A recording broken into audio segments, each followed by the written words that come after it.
Design consultation today.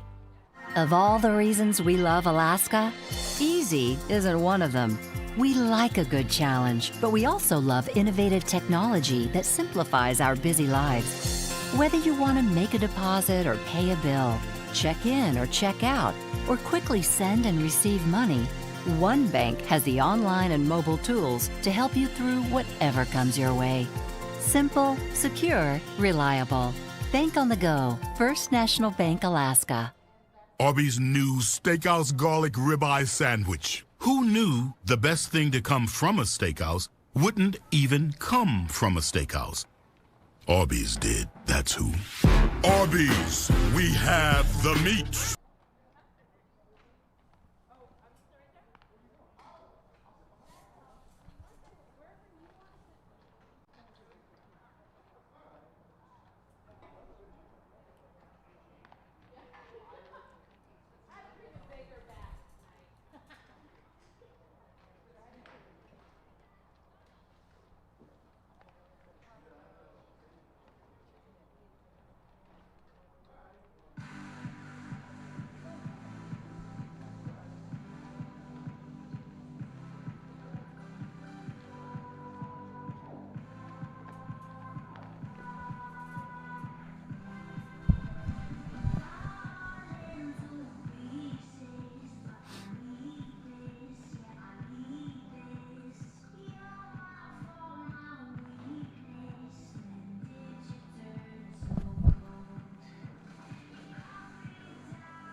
Real good. Good boy, Rocky! Look at three, Rock! Look at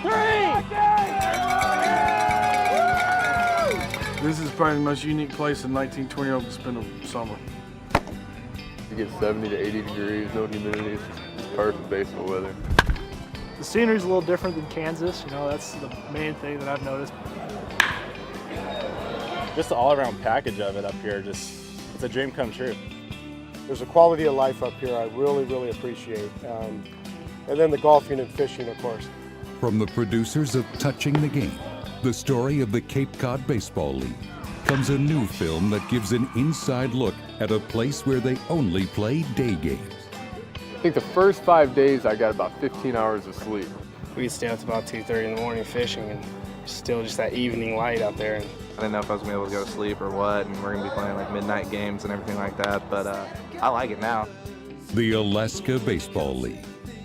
Our award-winning documentary crew immerse themselves in the heart of the frontier state, in a league that is rich in baseball history, and a vacation destination for any true baseball fan. Every baseball fan should come up and watch the Midnight Sun game, just to see the atmosphere and what it's like to start a baseball game at 10:30 at night and not have to use artificial lights. It's a league where lasting bonds are formed, and there is no shortage of knowledgeable and colorful characters. People here are great. They love their baseball, and they love this league. They come out and they put their heart and soul in it. They really have a good time out here. And everybody has a story to tell. This moose is running as fast as he can straight towards me. They grow these 100-pound cabbages and things. Bear comes up right behind us. I'm like, what the heck's going on? And I thought, oh, holy cow, this guy is going to crash. He veered off and missed the scoreboard by, I don't know how he missed the scoreboard, but he missed the scoreboard. It's a starting ground for future stars, where long road trips can be a grueling but unforgettable experience. They sit right here, bingo. Bingo hall, you know, staying in cots. But man, you get up there and you got all your team together and you guys are together that whole weekend. It's a blast. You seriously go through some funny things in there. Create situations that you can talk about years from now and say, hey, remember when this happened, remember when that happened. The Olympic Village is definitely something you don't really talk about until you kind of have that experience. It's bad, but it's a funny bad. Yeah, you just go there, you stay there. It makes you want to be out on the field to play baseball. It's a place where boys become men, and some of the best amateur baseball in the world is played. There's no experience like summer in Alaska. It's there to beat you down. It's there to test you as a human being. And you know, just as life is going to throw some tough things at you, it's going to prepare you for pretty much anything you're going to face in this game. It's just overcoming adversity and can you mentally handle it? And if you can, you're going to get pretty far in this game. Touching the Game, Alaska.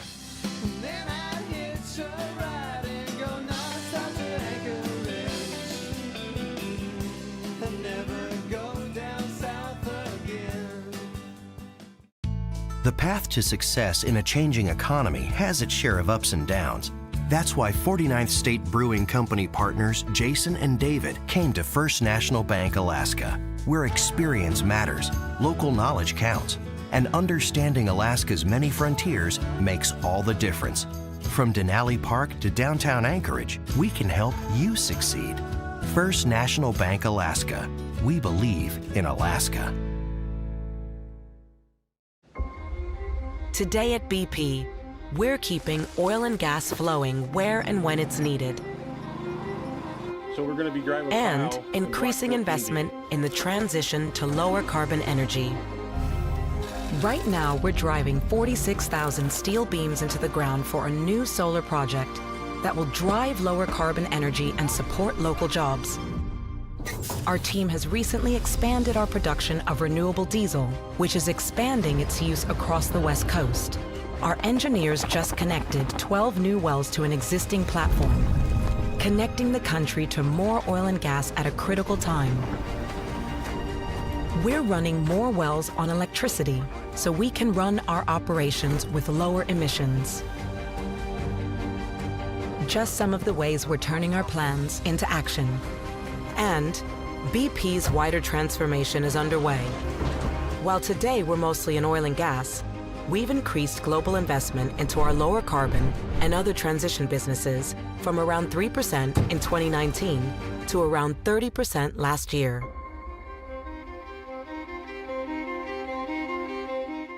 In 1986, we started Alaskan Brewing Company. And so we've always tried to reflect the quality that the state has in the beers that we make. Alaska's beautiful, it's true, it's real. For 30 years, we've been trying to capture the nature of Alaska and put it in a bottle. Today, 30 years later, we're still making beer in the last frontier.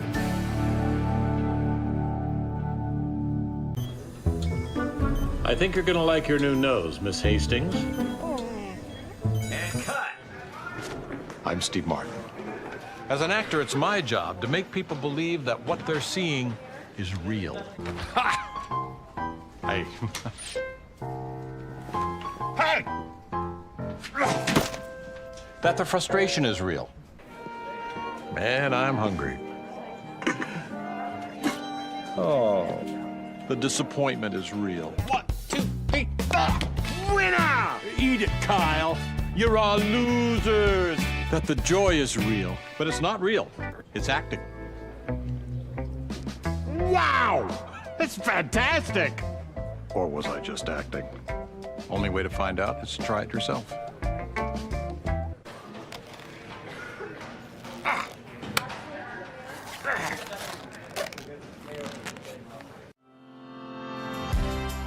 We are a family business serving Alaskans for over 60 years. Our founder is my dad, Herb Ekman, a German immigrant who started the business in 1963 with his good friend Otto. To this day, the business is dedicated to making products that are distinctive and of the highest quality.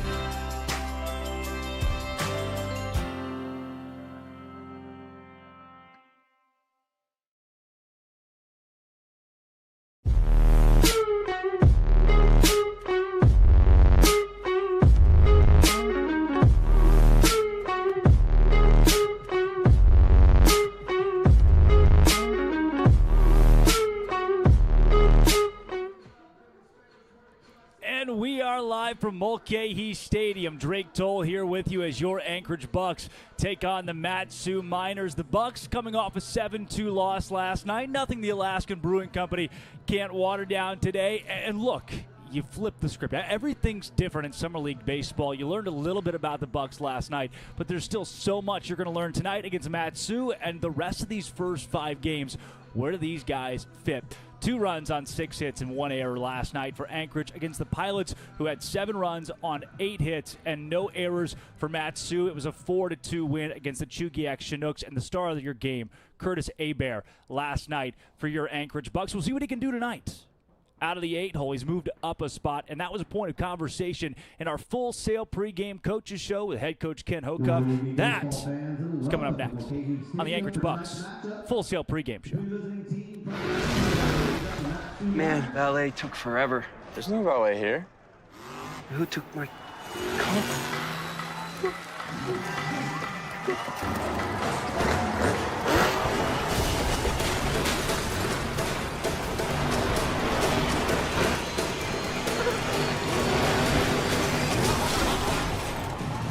That could have been bad.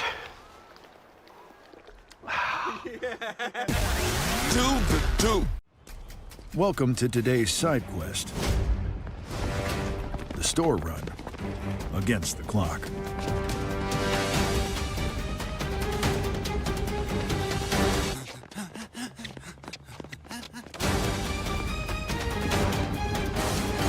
Just another day in the life of a Mike.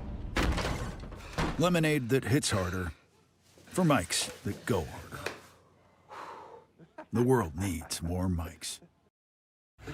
Back here in the Full Sail pregame show, Drake Toll alongside the head coach of the Bucs, Ken Hookup. Coach, word on the street says there's a baseball game today. There is.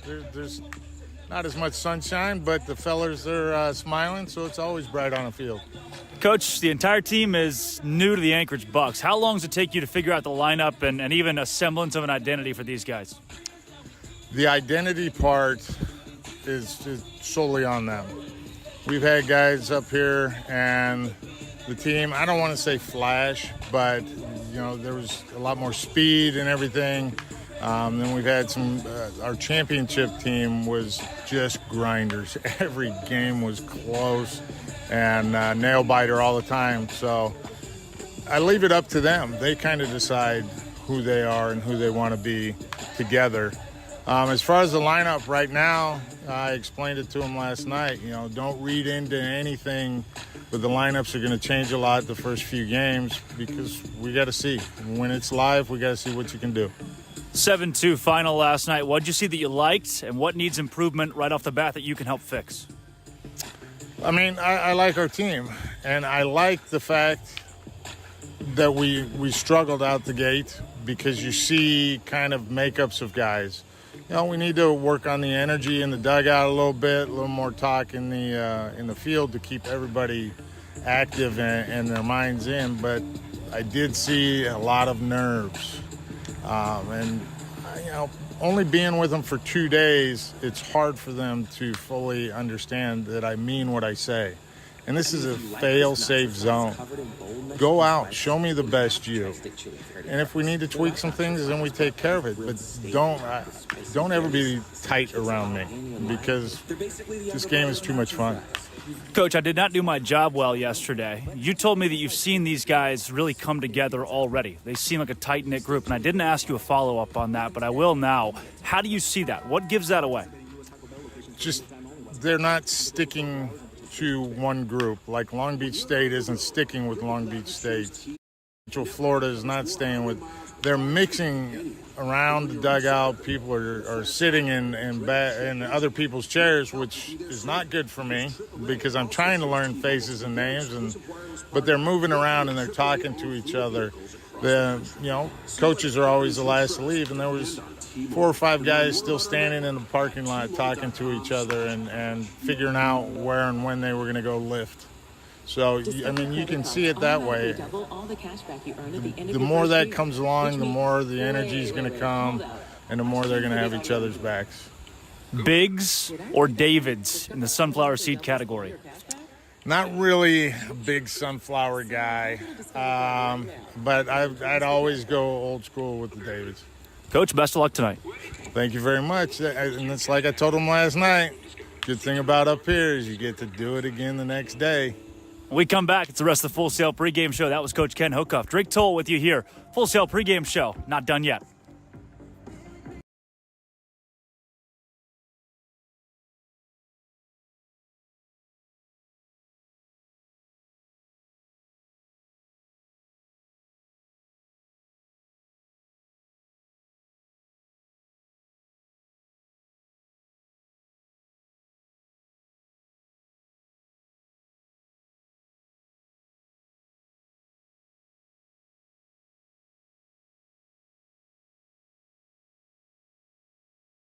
When Arby's added bacon to the Wagyu Steakhouse burger, it was like, not bad. Then Arby's grabbed that peppercorn ranch and has never felt more alive. Arby's, we have the meats.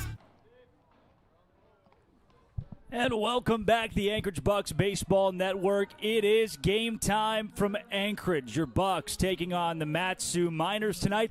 Let's meet the guys across the way. For the Miners and Coach Tyler LeBrun leading off, the shortstop Emilio Barreras from Grand Canyon. Batting second, the center fielder Sebastian Tomerlin from Central Arizona. Batting third at first base is Cooper Vest from BYU. Vest bats third. In the cleanup spot, the left fielder Maddox Haley from San Diego State. Batting fifth, the right fielder Caden Carpenter from Utah. Carpenter batting fifth. In the sixth hole, the third baseman Braden Rogers from Central Arizona Community College. Batting seventh, the catcher Austin Machado from St. John's. Machado bats seventh.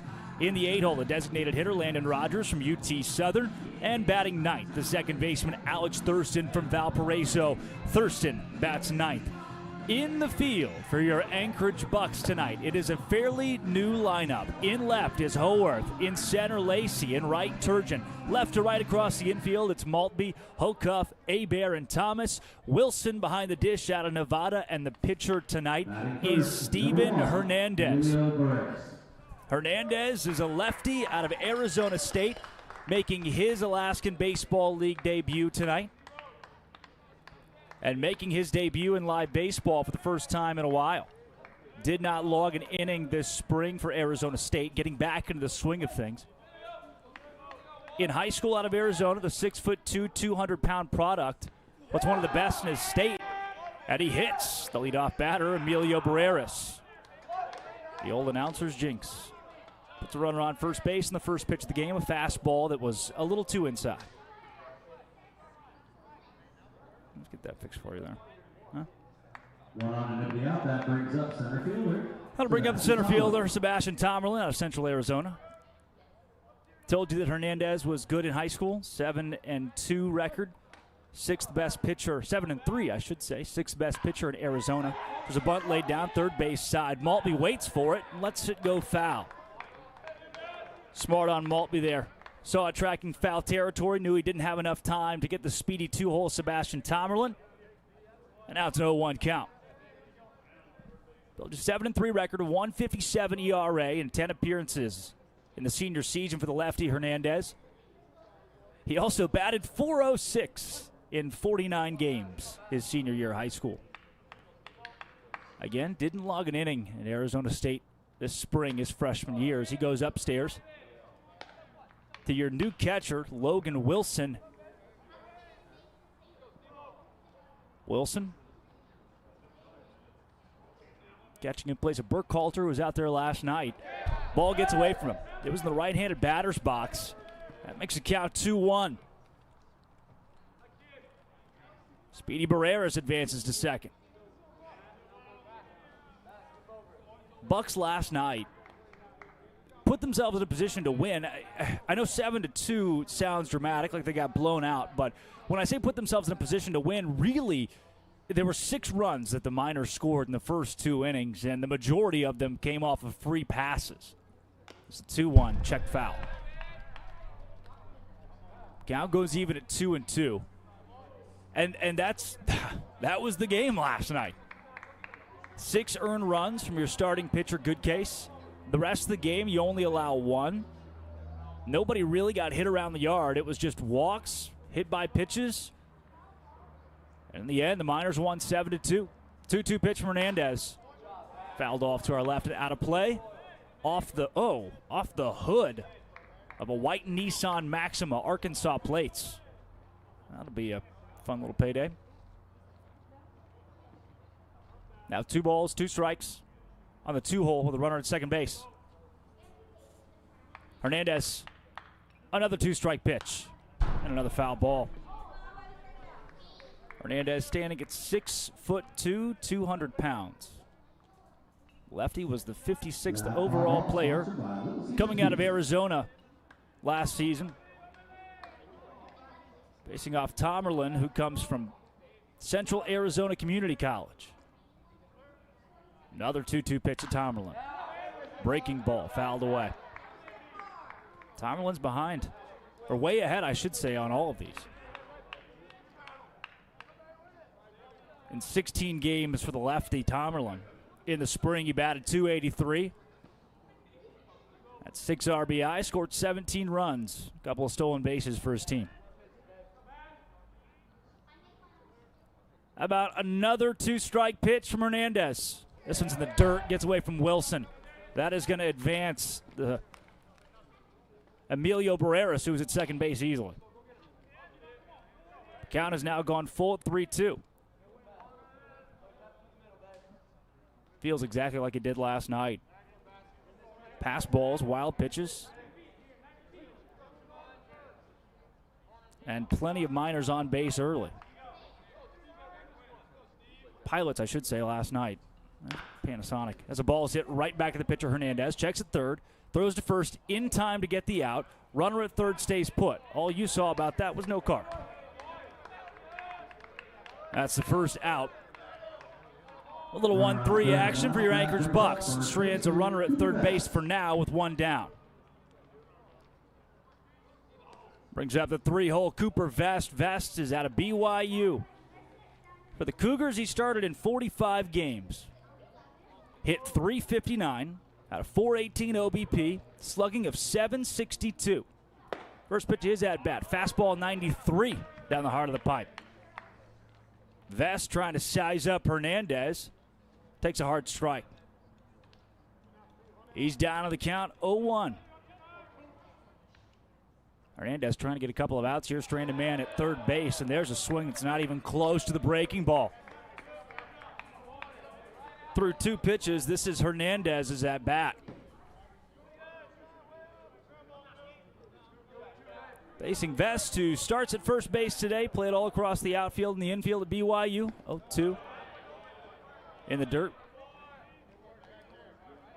The lefty Vest had 38 strikeouts to 10 walks over the course of 181 at-bats. So he struck out a couple times. 2-strike pitch. Hit hard to right field. This is going to get down. It's going to be in the gap. It might go all the way to the wall. It will. That is going to be an RBI double at least. Now make it a triple for Cooper Vest. And the Mat-Su Miners are on the board first. The Bucs gave up 2 runs in the first inning last night. They've now given up 1 with just 1 down and a runner at third base still here in the bottom of the first, making the top of the first tonight. And 1 out. Upsets left fielder, Maddox Haley. All right. And the cleanup hitter is up. Maddox Haley out of San Diego State.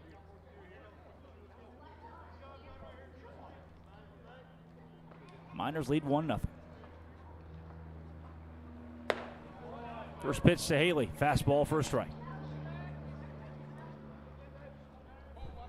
Haley, over the course of his time at San Diego State, he hit 184 this spring. Had 10 starts. The fastball is a little low. Played in 18 games out of 38 at-bats, logged just 7 hits. One of those a home run. Owns a couple of RBI, 5 walks.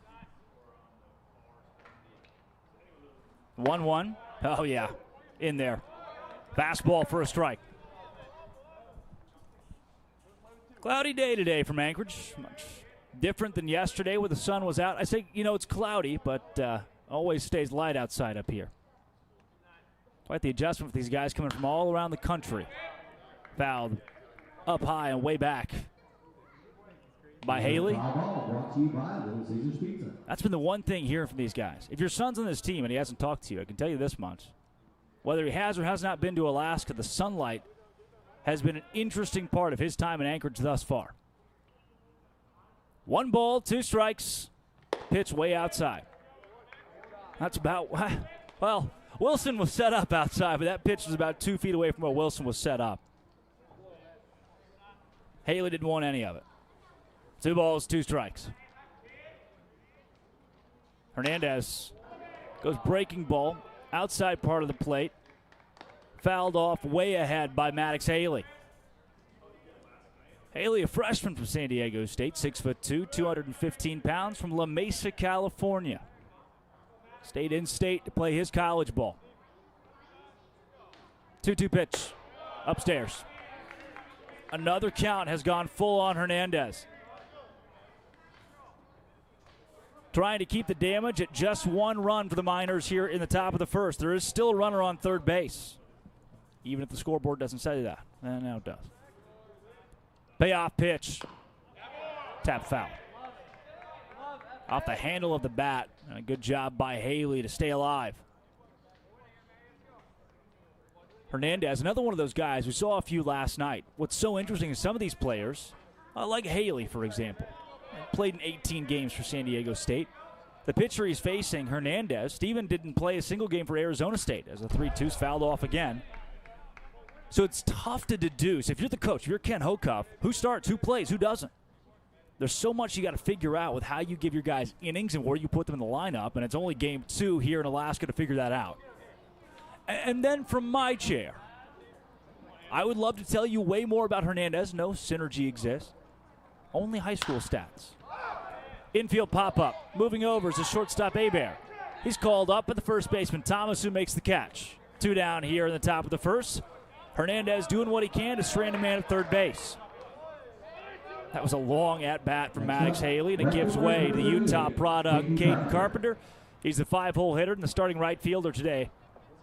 Coming to the plate with 2 down, trying to score. His teammate, BYU Cougar Cooper Vest, who stands at third. First pitch of his at-bat gets away from Wilson. That one bounced about 4 feet in front of the plate. Vest can walk home. 2-0, Mat-Su Miners. Mat-Su scored 4 runs on just 4 hits last night. And the Bucs, who were behind 2-0 last night in the first inning, find themselves behind 2-0 in the first inning of tonight's game. Anchorage did not score until the 9th when a bases-loaded single into right field. Oh, broken bat. When a bases-loaded single into right field from the 9-hole hitter, Curtis Hebert, put the Bucs on the board in the 7-2 loss against the Anchorage Glacier Pilots. Broken bat means that Caden Carpenter just cost the team $250 and stands back in. Oh, hard contact. Hebert's there. Throw over to first. Plenty of time. 2 runs do come across for the Miners on 1 hit in the top of the first. They lead it 2-0 as we go to the bottom as Lacey, Howarth, and Wilson are due up for your Anchorage Bucs. If there's one thing I've learned at Speedy Glass, it's that every chip becomes a crack. Today, I'm going to show you why. When we look at a chip up close, we see tons of tiny cracks that are just waiting to spread. Don't wait for your chip to crack. Repair it at Speedy Glass before having to replace the entire windshield. You'll save time. You'll be back on the road within an hour. Book an appointment at speedyglass.ca. Speedy Glass Repair. Speedy Glass Replace. An alert from Wells Fargo. $107 at Doggy Lover's warehouse.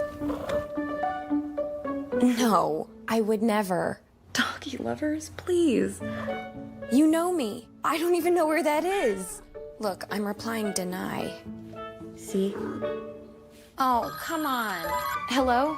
Wells Fargo, I did not make that purchase. I didn't do it! I'm so glad you caught that. Welcome back to Mulcahy Stadium. Drake Toll with you, the voice of the Bucs.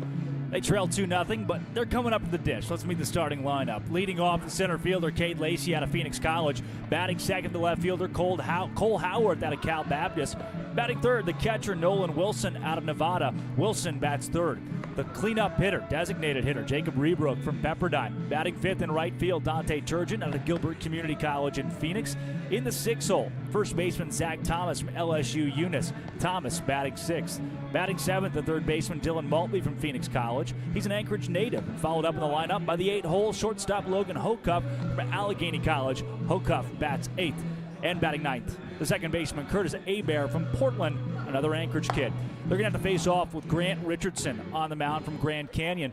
Richardson, typically a fastball guy, pretty fastball heavy at 93 miles an hour. That's where he's going to sit today as he meets the center fielder, Cade Lacey. Leading off for the Bucs, number 20 center fielder, Cade Lacey. Lacey played last night as well for Anchorage. So one of the spattering of guys in this lineup, 93 fastball strike. Spattering of guys in this lineup who are seeing their second night of action in a row. Played in 36 games for Phoenix College in the spring. 0-1. Check swing, did he go? The first base umpire is just not even looking. So we're going to say yes. All right. 0-2. Lacey behind already on Richardson. The GCU product. Big lefty. Fires. Swing and a miss. That's strike 3. All right.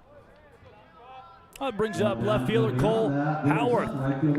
Cal Baptist. Howarth is a 6'6" sophomore. Originally played at Chaffey College. Cal Baptist started 35 games this spring. Takes a strike. 93 on the fastball, outer half. In his 35 starts, 46 games played, had a .313 batting average. 40 hits in that span, 5 of them home runs, 19 RBI to his name. Scored 21 runs for Cal Bap as well. Walked 16 times, struck out 43 times in his 128 at-bats. There's a big cut and a miss on the powerful 93-mile-an-hour fastball. Well, Grant Richardson has velo.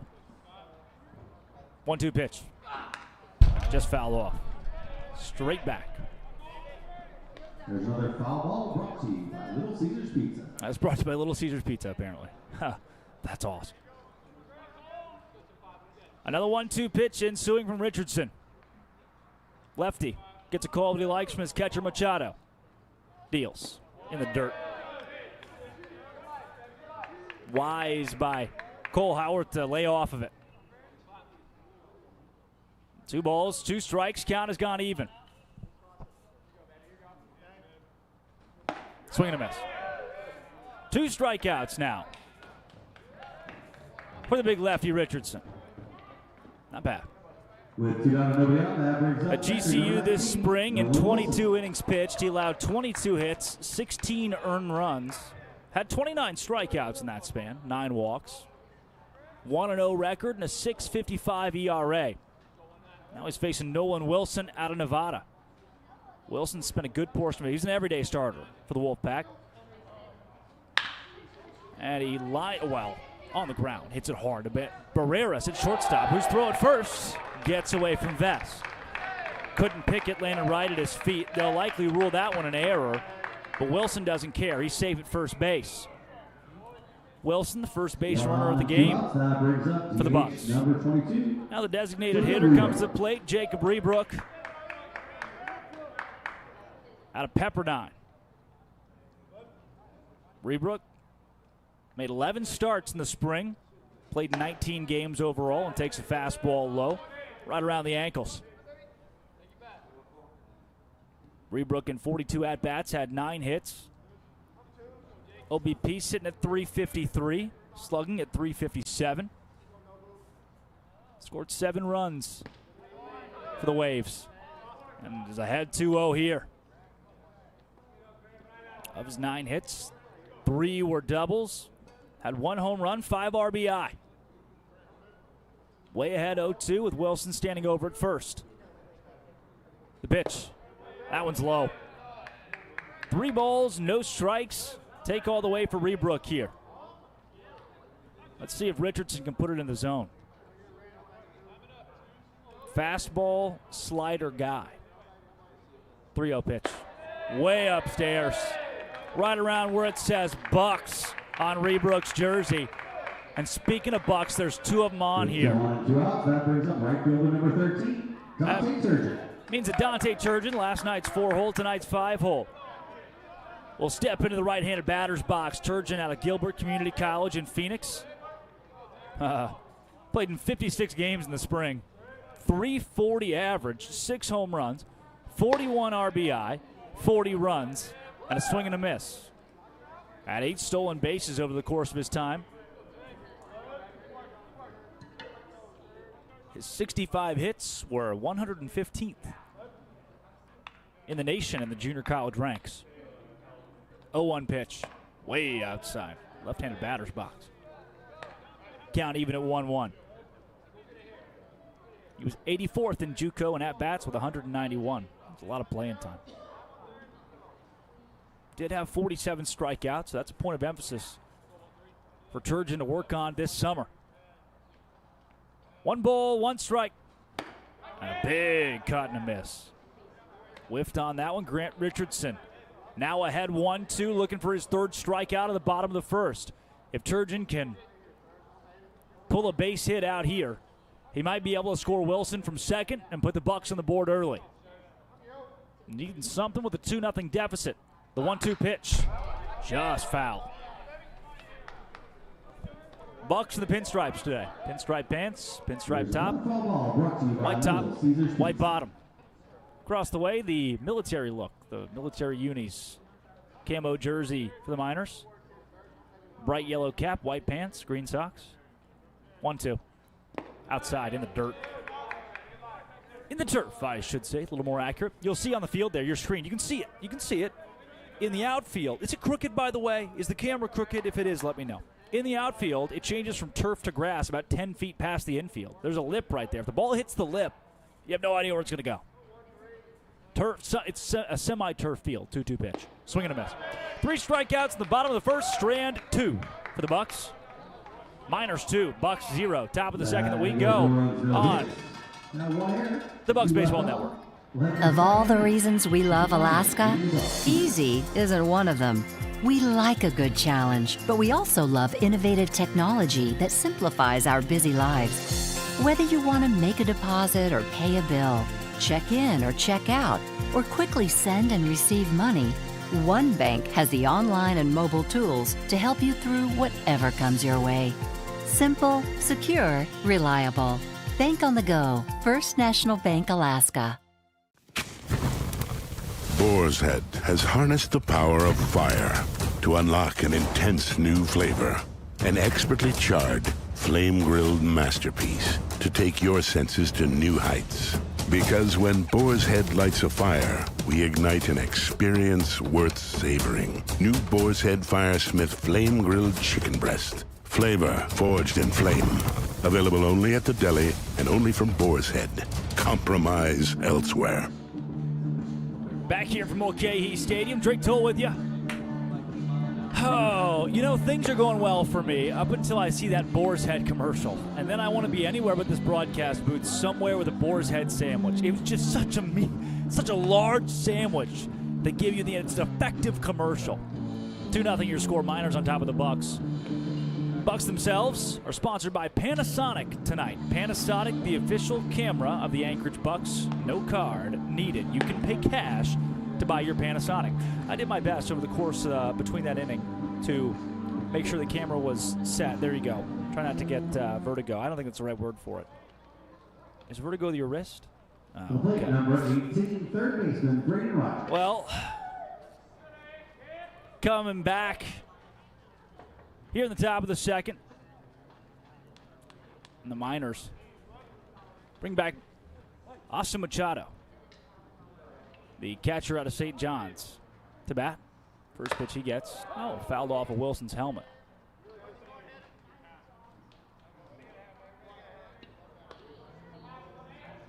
I do stand corrected. It's Braden Rogers.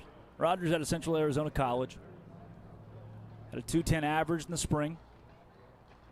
He is followed up in the lineup by Austin Machado. Rogers playing third base today. In his 38 games played, had 5 RBI, scored 21 runs, had 12 stolen bases. There's a called strike. 0-2 count. Steven Hernandez ahead. You hear it from the Bucs dugout. Here we go, Steve-O. 0-2 pitch, right back up the middle. Is there enough room for Hebert? Yes, but he can't make the throw. Didn't have enough time, decides to eat it. And an infield single puts Rogers at first base with nobody out in the top of the 2nd. He gives way in the lineup to the St. John's product. Austin Machado, the catcher. Machado out of the 7-hole. Over the course of his spring, had a .303 average. Fouls one off to our left. His freshman season at St. John's, 2022, had a .190 average, starting 17 games. Then in 2023, they asked a lot more. Started in 43 games, had a .303 average, 132 at-bats, 40 hits. As the 0-1, way high. Walked 63 times in his 2 years at St. John's. Had 44 walks last year and 43 starts. That's pretty good. .495 OBP, Division I baseball, 1-1. Yeah, that's in there. Little breaker from Hernandez. It's nasty, kid. You couldn't really see it because of the angle, but it broke. A little slide piece. About 7 inches across the plate. Not bad. 1-2. Another breaking ball. See you later. Just sit there and look at it. You're going back to the dugout. Machado's confused, tries to argue it, won't matter. He doesn't think it was a strike, obviously. It was. That's the first out of the top of the second. And the first strikeout of the game for Hernandez. Brings up the 8-hole hitter, designated hitter, Landon Rogers out of UT Southern. 5'10", 180-pound righty from Olive Branch, Mississippi. First pitch of his at-bat, just low. Not by much. Not by much. His spring, yes, it was good. 49 games played, .403 batting average, 11 home runs, 56 RBI, 72 runs scored, and 30 stolen bases. Called strike, fastball, outer half. He's got his teammate Braden Rogers standing over at first base, trying to advance him. 1-1. Whoa, big swing and a miss, and a ball in the dirt. Hernandez dialing it up here. If Hernandez can get Rogers out and then Alex Thurston, the Valparaiso product, behind him, he can avoid facing the leadoff Emilio Barreras in the second inning. 1 ball, 2 strikes. Hernandez checks over, fires home, infield pop-up. Who's going to get it? Abear at second base, trucks over, and he's got it. They call that one a can of something. I don't remember if it's a fruit, a vegetable, or a starch. I believe it's a can of corn. 9-hole hitter Alex Thurston, Valparaiso comes up. 2 down here at the top of the second. Second baseman number 6, Alex Thurston. He's had a long career at Valpo. Played in 40 games in 2021 as a freshman. In 2022, played in 47, and then played in 46 in 2023. Takes a fastball up high. At 168 plate appearances, 40 hits in the spring, a .238 batting average with a .314 OBP.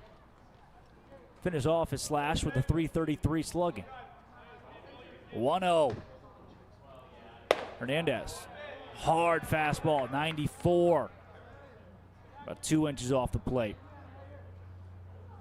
And Thurston's ahead 2-0. On top of that for Thurston, 46 strikeouts, 18 walks in his 191 plate appearances. The 2-0 pitch. That's outside. Not by much. The Bucs dugout doesn't like it. You can hear the infield saying, nice pitch, which is usually code for the umpire got it wrong. 3 balls, no strikes, 2 outs. Runner at first base is Braden Rogers. There's a called strike on the 3-0. Looked like a fastball. Had the speed, the velocity of a fastball. Might have been a cutter. Right? It was a little inside movement from Hernandez. 3-1. Can Hernandez keep the at-bat alive? Runner goes. Swing and a miss. Wilson can't throw it down. A stolen base for Braden Rogers. He stands at second. But the count has now gone full. The Miners' stolen base is brought to you by Safe and Sound. Oh. I don't know if I've ever been to a baseball game where opposing teams had promotions when they did good things. Huh, that's awesome. 3-2 pitch, payoff, fouled off his leg. 7th pitch of the at-bat ensuing from Hernandez to Thurston. Thurston with a hit. could likely add another run to his team's ledger. 3 balls, 2 strikes, 2 down, a runner at second base in the top of the second. Hernandez sets, looks over to second, payoff pitch, in there. No, what? Right down the heart of the plate. Belt level between the belt and the belly button. Called a ball. 2 on, 2 outs. That brings up shortstop number 1. I'm not the umpire. I'm just a lowly broadcaster. That brings up the 1-hole hitter, Emilio Barreras, the shortstop from Grand Canyon. Lefty Barreras played in 45 games for the Lopes this spring, I guess. Throw over to first from the shortstop, gets away. All that Hocuff had to do was flip it to second base where Hebert was to get the third out of the top of the second. Instead, he threw over to first. The ball in the dirt could not be picked by the first baseman, Thomas. And the Miners have scored another run. 3-0.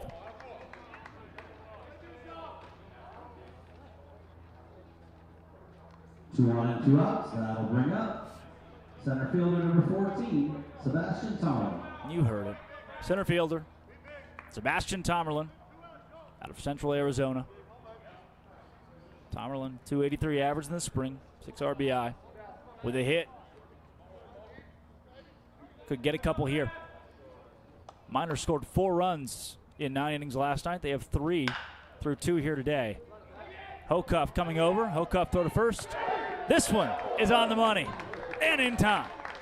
2 stranded in scoring position. Only minuscule damage done. Miners 3, Bucs 0. Anchorage tries to tack on a couple with 6, 7, and 8. 2 up next when we return on the Anchorage Bucs Baseball Network.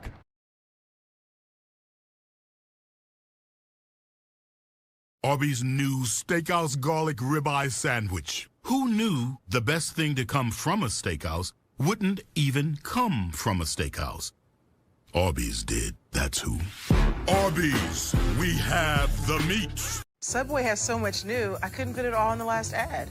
Yep, so let me finish this. There's new hickory smoked bacon, fresh mozzarella, smashed avocado. You know what? There's a lot, but it all makes a better footlong. Can I get a word in? Sure, take the tagline. Because you got to refresh to be fresh. It's the Eat Fresh Refresh at Subway, and they're refreshing everything from how they make it to how they bake it to how they bring it to you. This new Turkey Cali Fresh is incredible. Do you even eat bread? Steph, it's a commercial. Hey, Jake from State Farm. I want that personal price plan. So how's this for personal?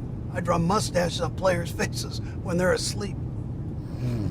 Coach Reed, you don't need to get that personal to get the State Farm personal price plan. It helps you create an affordable price just for you. Oh, Coach, it happened again. I'm gonna get to the bottom of this. Call or click to get a quote today. Like a good neighbor, State Farm is there.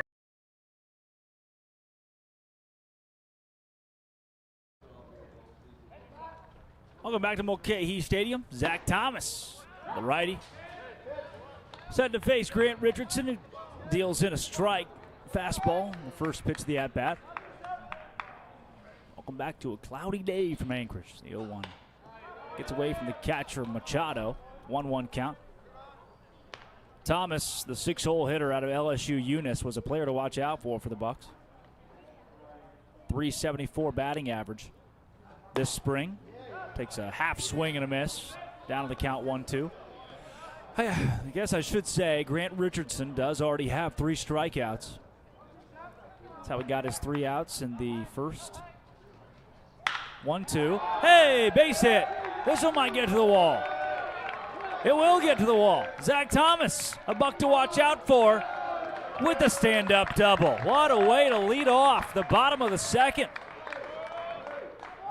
Thomas is in scoring position with nobody down. Runner on second and nobody out. That's going to bring up third baseman number 10, Dylan Maltby.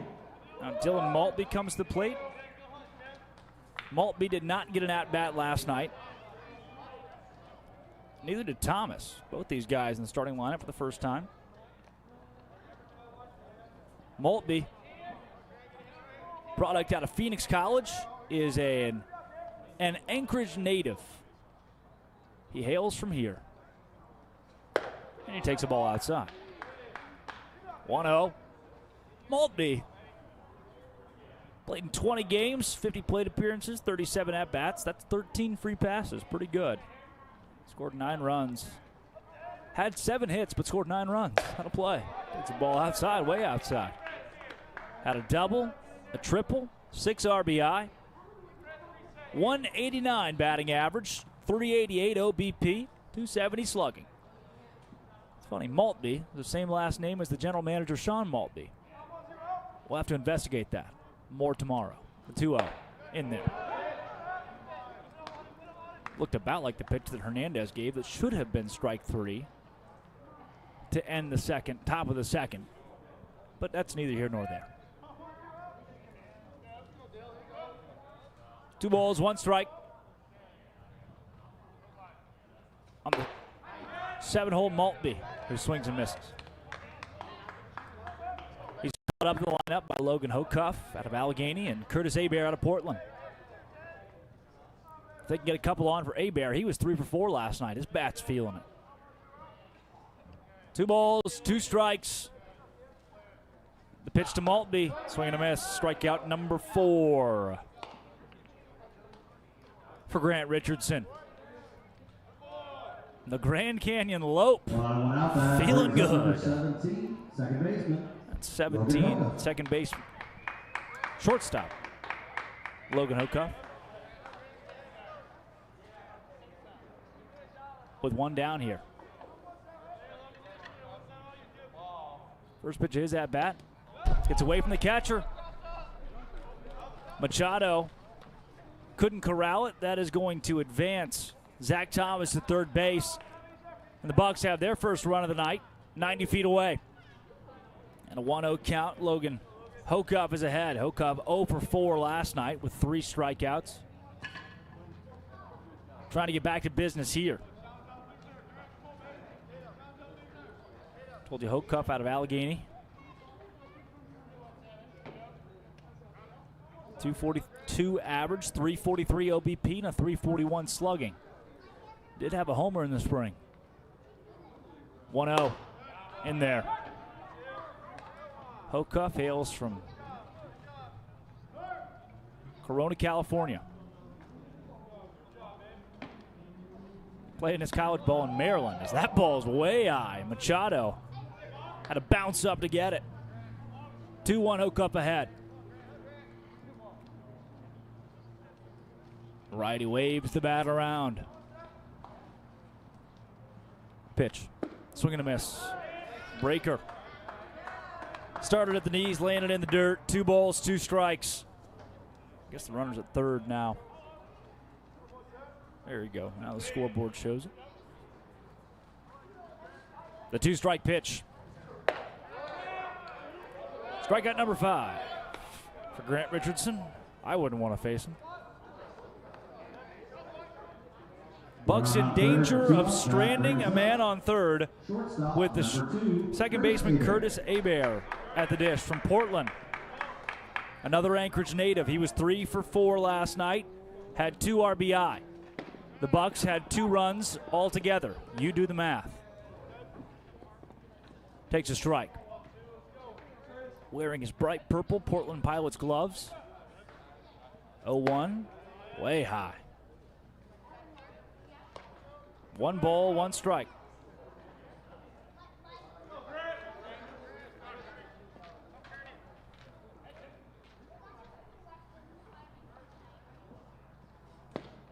Pitch a little low.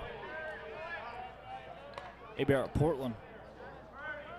Started 3 games, I should say. But is shown with just 2 at-bats over the course of his time with the team. 2-1. Yep. Little slider in there. 2 balls, 2 strikes.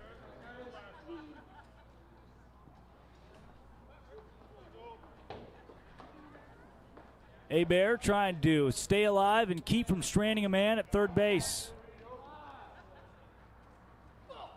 2-2 is just outside. Oh. Richardson threw it with so much oomph that he slid off the mound.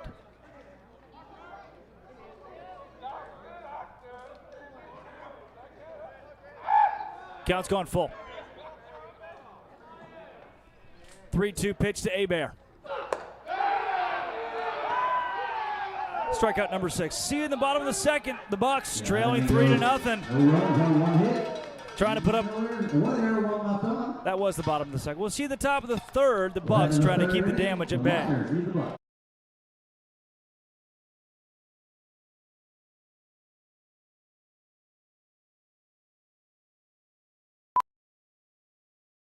Keep on the sunny side, always on the sunny side. Come into Village Inn and see why the sun rises and sets with breakfast. It will help us every day, it will brighten all the way, if we keep on the sunny side of life. Because a good meal is about more than just how it tastes.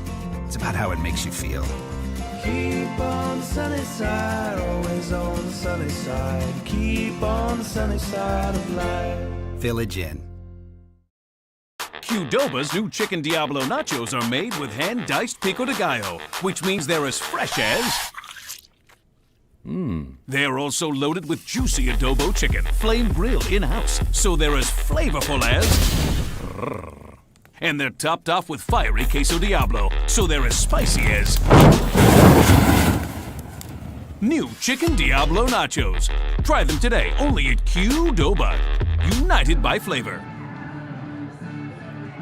Back here from Mulcahy Stadium, Drake Toll with you on the Anchorage Bucs Baseball Network. Your Bucs trail this one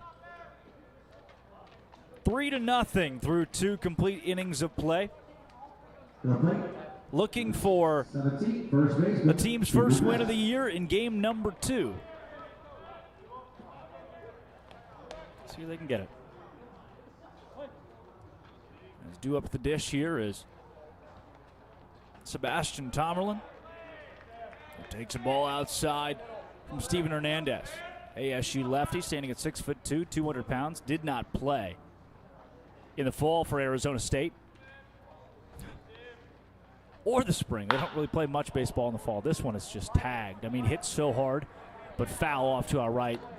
There's another foul. It's going to do some damage. Hit a tire. Luckily, just the tire of a maroon SUV Maryland plates. 1 ball, 1 strike.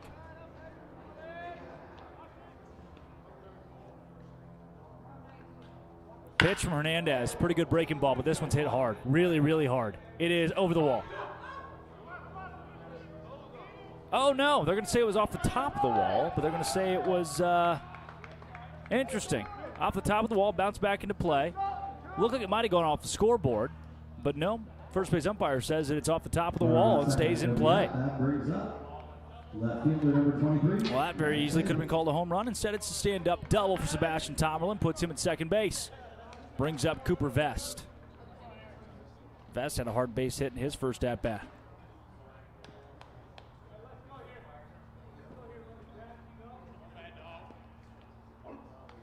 First pitch from Hernandez to Vest. Cutting a miss.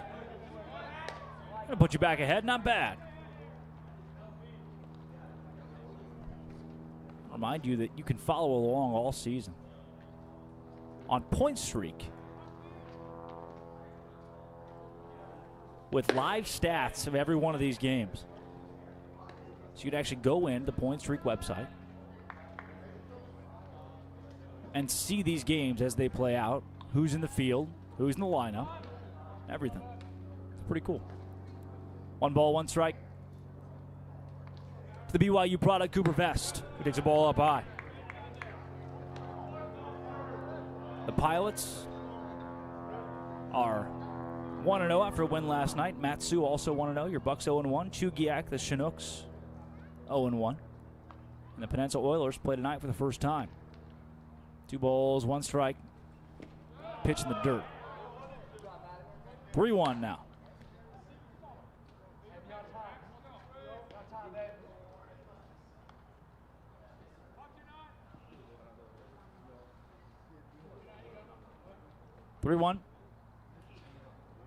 Hernandez trying to find his way back in the zone, and does. Pitch looked a little low here. Umpire tosses Hernandez a bone. 3-2. With nobody down and a runner at second base. Time's called.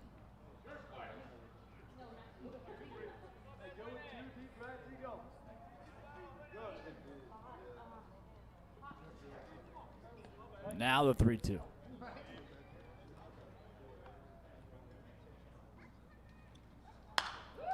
Ball tap foul.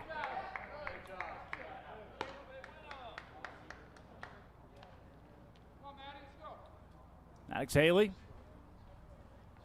steps back into the right-handed batter's box.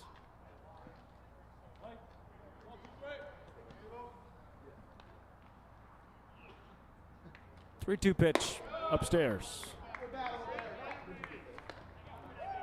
Runners at first and second now for Matsu. They made the short drive, maybe 40 minutes or so. Matsu over to Anchorage.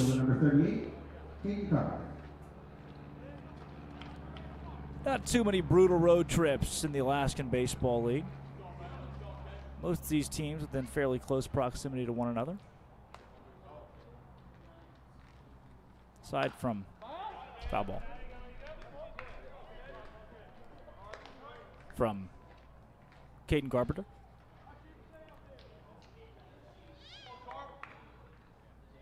The Peninsula Oilers in Kenai. They are 3 hours away. Okay, it's me, really. If I had the Major League strike zone out there, I think that one likely would have shown a strike. 1-2. Pitch. Oh, another one right there. Wilson holds it out for a second, just so the umpire can see it. 2-2 count. Last two pitches have not missed by much. Each on different sides of the plate, too. Strike pitch fouled off the ankle of Carpenter. 6'4", 235-pound lefty. 271 average. Started 16 games for the Utes in the spring. And awaits another two-strike pitch from Hernandez. Lefty checks off at second, fires home. Right back up the middle, double play ball. They flip to second. In time, but it gets away from the second baseman. That's Hocuff over there, who got stepped on. Limps around a bit, and the bases are loaded. Bases loaded, nobody out. That brings up third baseman number 18. Nobody down, bases juice. And the 6-hole third baseman, Braden Rogers from Central Arizona, comes out, as does the skipper, Ken Hocuff, for the Bucs, which means it will take a break here in the Anchorage Bucs Baseball Network.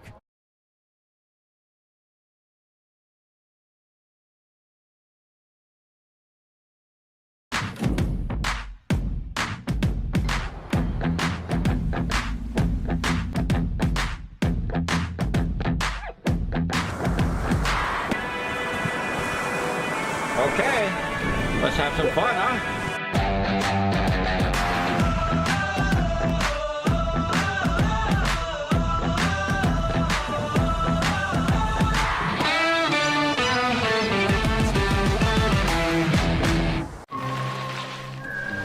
Check it out. Imagine how much Mountain Dew is in there.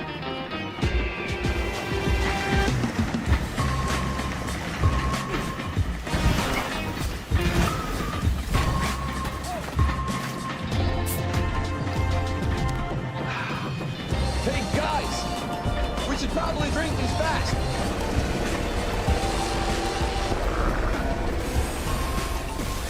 To the two.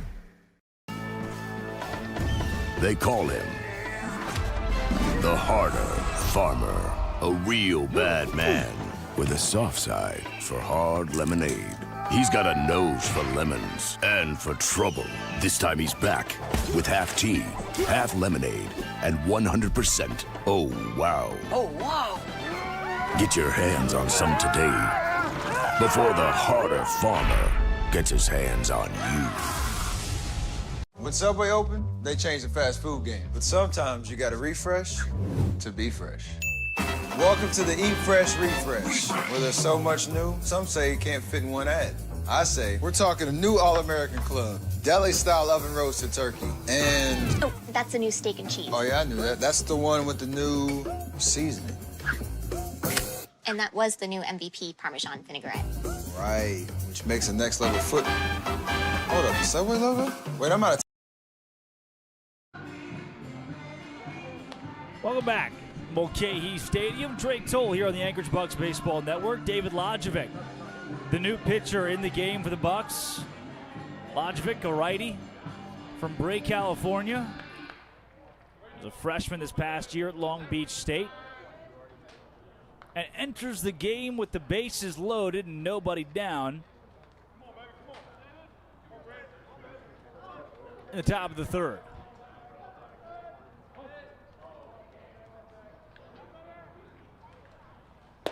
First pitch, called strike. Well, no, swing and a miss. No need for a called strike. As he faces off against Braden Rogers. Rogers trying to add the Miners' 3-0 lead. There's a strike. Fastball had a good little cut to it. No balls, 2 strikes. Lajovic working quick here. Waves off the first one from Wilson. Now he's ready. The 0-2. Just low. 1 ball, 2 strikes.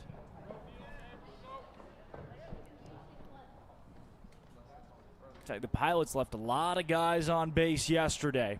7-2 deficit could have been much worse. This is foul to the left side.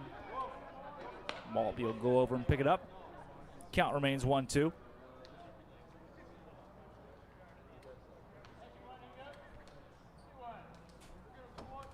Lajovic ahead on Rogers. Another 2-strike pitch downstairs. 2 balls, 2 strikes. Rogers in 38 games in the spring had a .210 average, 5 RBI, 21 runs scored, 12 stolen bases. 2-2. Cutter outside. 3 balls, 2 strikes. Count full. Bases loaded, top of the third, nobody out. Lajovic facing his first batter. Righty deals. Up high. Lajovic started up 0-2. And it ends in a free pass. 4-0 Miners now. And what's worse, the bases remain loaded.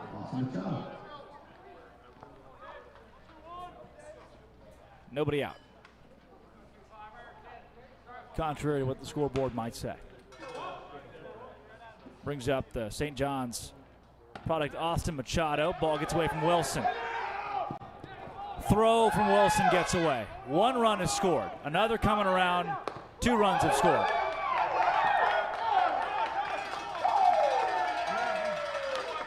$6-0 Miners. They put up a 3 spot here in the top of the third. All 3 that have come across will be charged to the starter, Hernandez.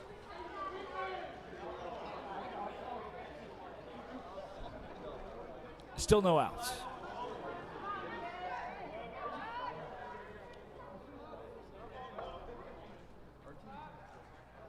The 1-0. A little low. Bucs got down 7-0 last night. Down 6-0 here. High pop left side. 3 guys converging. Finally, the shortstop, Hebert, makes the catch, but he forgot there was a guy on third base who comes home to score via the tag up. I say he forgot. That's an out, by the way, which is a good thing. And another run does come home. I say he forgot. He did also collide with 2 other players. Nobody really knew who was going to get the out and sit down Machado. Just didn't really realize there was never a throw to try to get the runner coming home to score, and it's 7-0. Ball 1. To Landon Rogers. Strike 1 to Landon Rogers. 5'10", 180-pound sophomore from UT Southern, the Firehawks. 1-1 pitch. Yeah! A beauty. 1-2 now.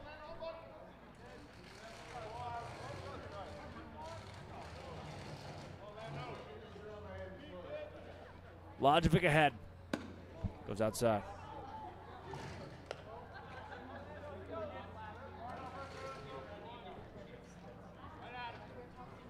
Two balls, two strikes. Hard contact, right field. Coming over is right fielder Turgeon. Makes the catch. Had to dive to do it. Get the white pants dirty, but that's the second out at the top of the third. 4 runs have already come across. Bucs doing what they can to get out of this spot and get back to the plate.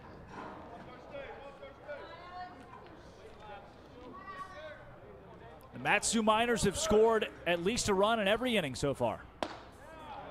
As a fastball is dialed in for a strike, the Valparaiso Alex Thurston. Valparaiso Knight. Alex, I think they're the Knights. Something like that. The 0-1. Just off the plate. Valparaiso in Indiana. Anchorage, not in Indiana.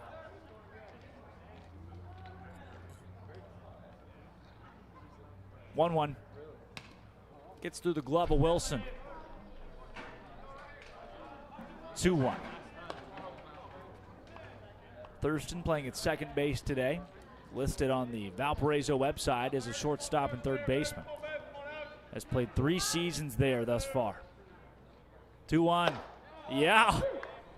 That's in there.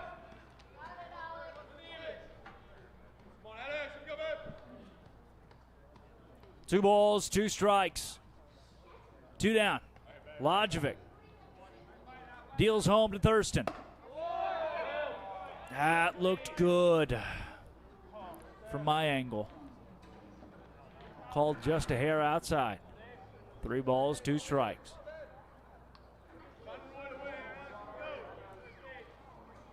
Payoff pitch. Fouled right back into the crowd, Mike.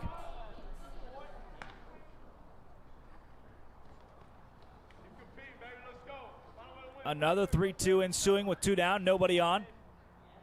Bucs trying to get to the bottom of the third and bring the bats to the plate. Second payoff to third base. Maltby's there. Throw to first. In time. Oh, yeah. See you in the bottom of the third. Let's hope and pray and wish and all of those things that the Bucs can score a run. Stay away from my wife.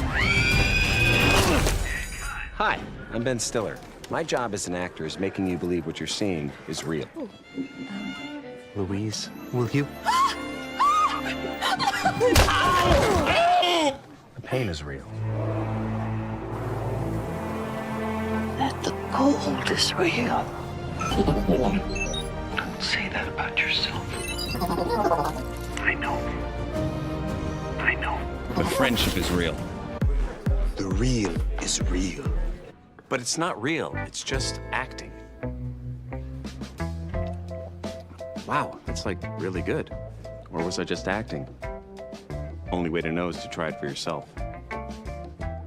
This is really, really ridiculously good tasting.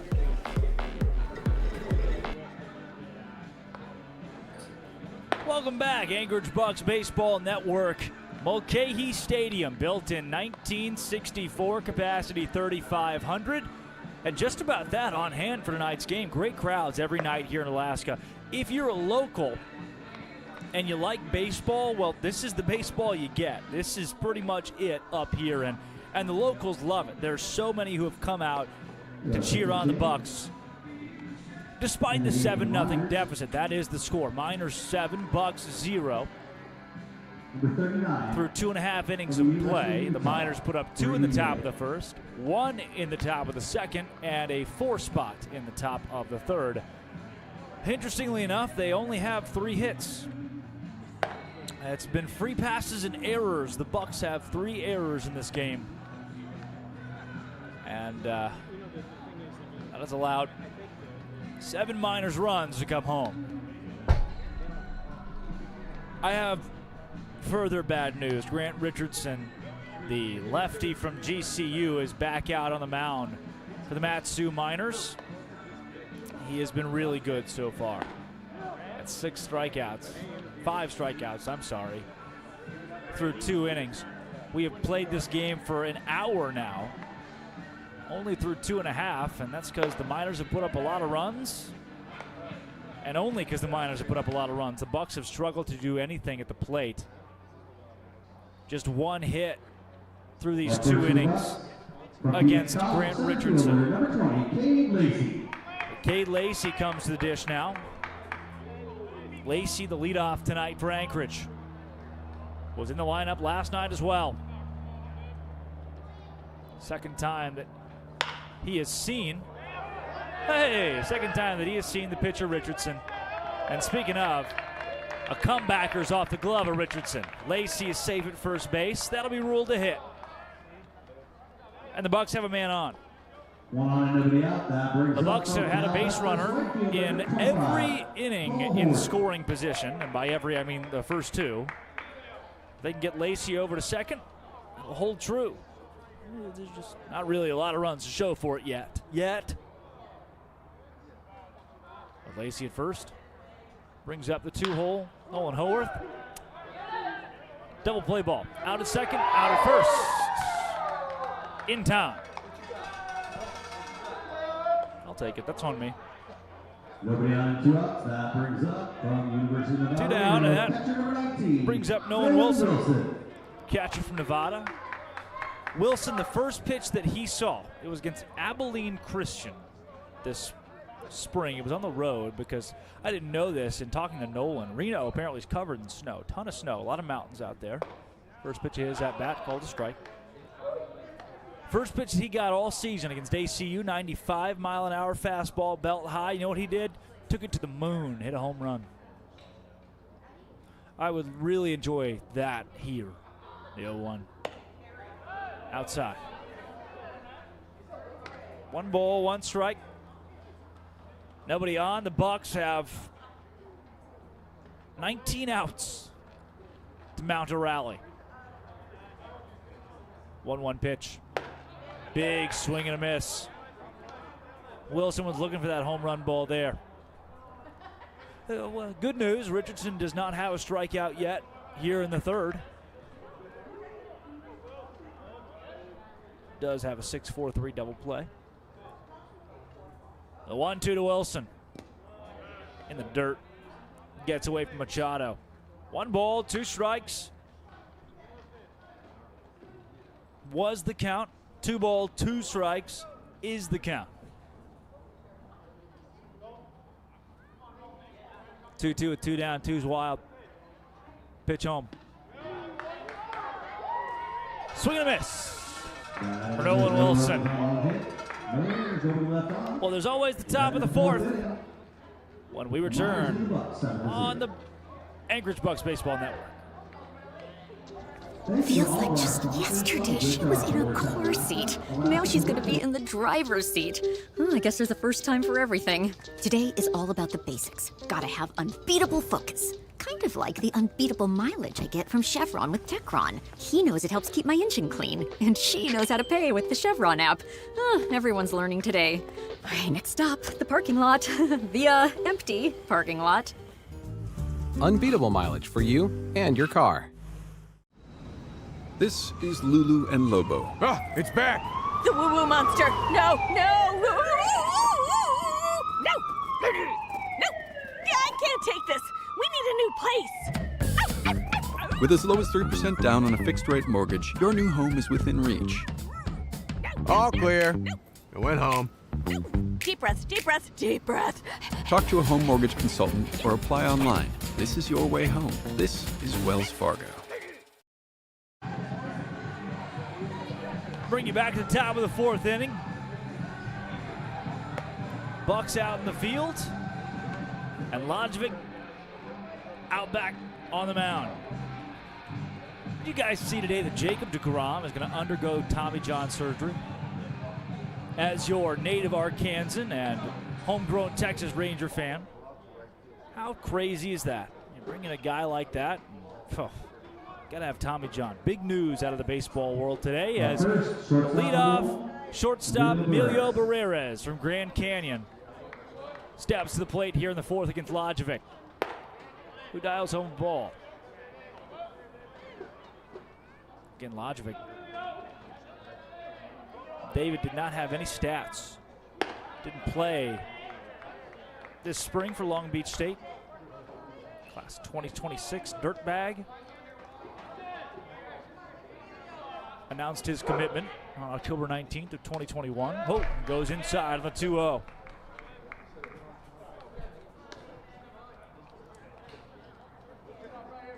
He's alongside Nico Zeglin at Long Beach, who was the pitcher of the year.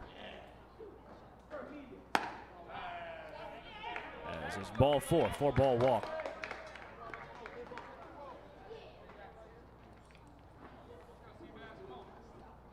One on and nobody out. That brings up center fielder number 14, Sebastian Tony. Out of the Big West. Pitcher of the year in the Big West. Not bad. Runner on first. Nobody down. For the 2-hole, stepping to the plate for his third appearance today, Sebastian Tomerlin from Central Arizona, who takes a strike. As I told you, Matsu beat Chugiak last night 4-2 with 4 hits. Tonight they have 3 hits, but 7 runs. 0-1, not in time on the pickoff.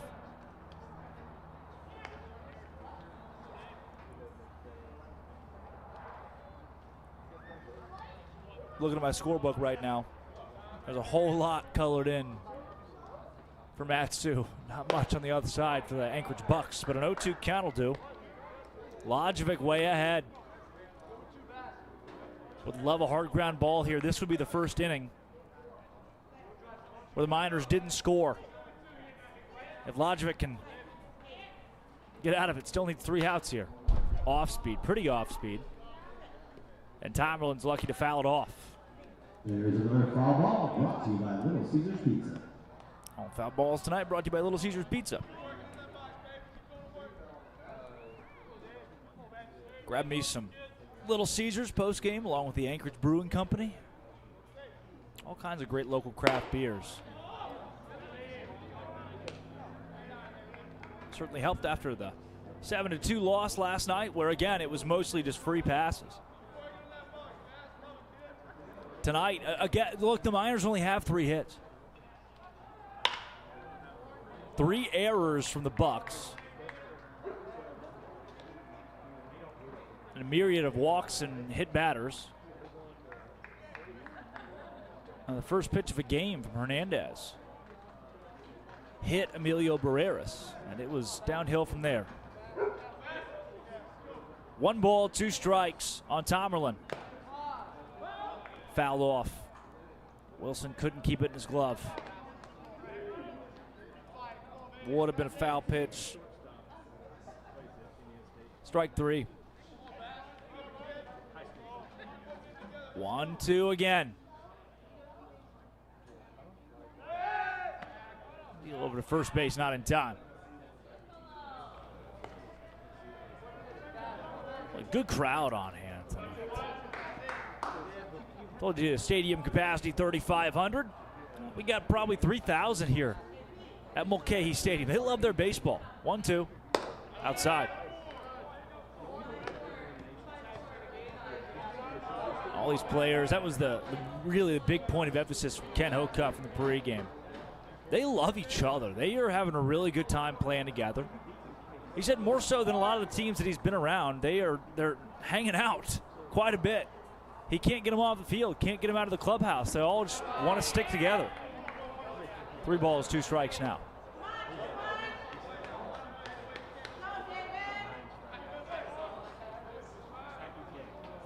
And they're a fun group, too. Myself and the social media manager, Harper Mayfield, are bunking up with Mike and Nolan right now. Hey, there's a double play ball. Throw it second in time. Play it first. Yeah! It was Hocutt to Hebert to Thomas. 4, 6, 3. 2 down and nobody on in the top of the 4th. Oh, that feels good. Nobody on. That brings up first baseman number 17, Cooper Vest. Now Cooper Vest from BYU to the dish. He got a couple of hits today. Had a lot of hits at BYU in the spring. 359 average. Takes a strike. 65 hits and 181 at-bats. Scored 36 runs for the Cougars. Had 8 home runs as well. There's strike 2. He takes 2 of them.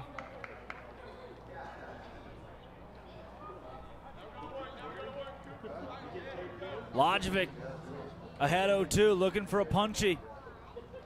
Deals. Whoa. Instead a hard knock to the right side. 7:10 local time. 8:10 in California, the mountains, 9:10. 10:10 Central Time, and on the East Coast, 11:10. But the sun's still in the sky, high in the sky tonight, the 0-2. Swing and a miss! But the ball gets away from Wilson. Does he have time? No, he does not. That's a long backstop here. It's about a 60-foot backstop at Mulcahy. Yeah, I know. That's insane. So a strikeout from Lajovic, but in the true fashion that we've seen in this game, it will result in a runner standing on first base. Vest is there right now. So Maddox Haley from San Diego State stands in. Haley takes a ball upstairs. 1-0. He's ahead.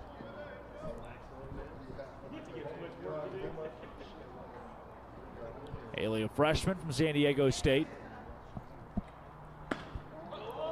6'2", 215 pounds, and ahead 2-0. Out of La Mesa, California. 184 average this spring for the Aztecs. Basketball school. And 10 starts, 38 at-bats, 7 hits. 295 OBP is not bad. 3-0. Swing and a miss. It was a green light. Now 3 balls and a strike. With Cooper Vest standing at first, who reached on a strikeout that got away from the catcher, Nolan Wilson. 3-1. Another swing and a miss. Boy, 2 big hacks from Haley where he's just forgotten his shoes. Swung right out of him. 3 balls, 2 strikes with 2 down at the top of the 4th. The Bucs looking to come out of the 4th scoreless for the first time. Ball. Runners at first and second now. Was in the dirt in the left-handed batter's box. And speaking of left-handed batter's box, that's where Caden Carpenter stands in. He's got 2 on for him with 2 down. First pitch to the 5-0 Carpenter. Buzz it by you. Chest level. Carpenter's got a big frame, 6'4", 235, the shaved head. Got some Aaron Judge qualities to him. As there's a strike. Freshman from American Fork, Utah, and American Fork High School.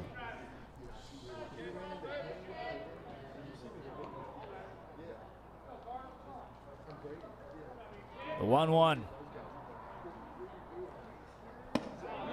Low and inside. 2 balls, 1 strike. He had a 271 batting average for the Utes. 16 starts, 27 games played. 2-1. Up high.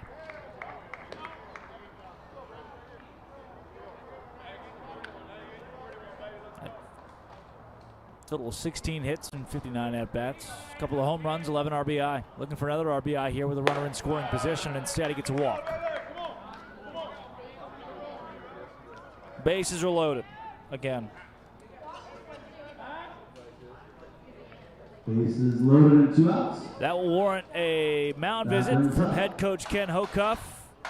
And we will take this break with him here on the Anchorage Bucs Baseball Network. We are a family business serving Alaskans for over 60 years. Our founder is my dad, Herb Beckman, a German immigrant who started the business in 1963 with his good friend Otto. To this day, the business is dedicated to making products that are distinctive and of the highest quality.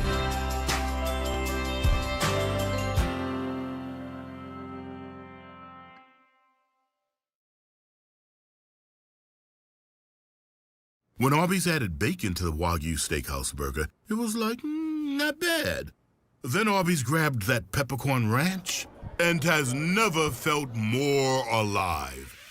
Arby's, we have the meat. In 1980. Let me bring you back here a bit early. Quick mound visit from Ken O'Cuff. Now Braden Rogers, the 6-hole out of Central Arizona, at the plate. Takes a fastball down the heart of the plate for a strike. He's got him juiced here. Base hit would score a couple. Haley at third, Carpenter at second, Rogers at first, and now an 0-2 count. Lajovic ahead. Whatever Ken O'Cuff said, please say more of it the rest of the season. It worked. The 0-2 with 2 down.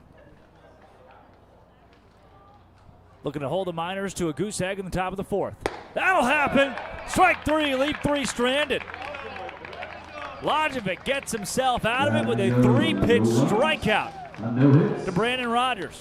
Oh, that feels good. Bottom of the 4th we go. Maybe, just maybe, the Bucs can put up a 7th spot here on the Anchorage Bucs Baseball Network.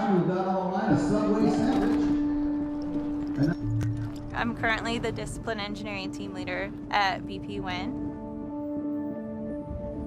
I'm actually a chemical engineer by training. I started my career in the upstream oil and gas division. Spent about 8 years supporting operations, both in onshore and offshore processing platform. I knew I was ready for a change. As luck had it, I ended up in wind on a short-term assignment, which then I knew had to turn into a long-term assignment. I think if I were to advise people who are in upstream now and would like to transition into renewables, I would say learn as much as you can about the actual problems that wind farms face, the challenges they have to overcome, and how your skill set can help solve those problems. The general operating principles and operating rigor is the same, whether you're in upstream oil and gas or supporting operations on a wind farm.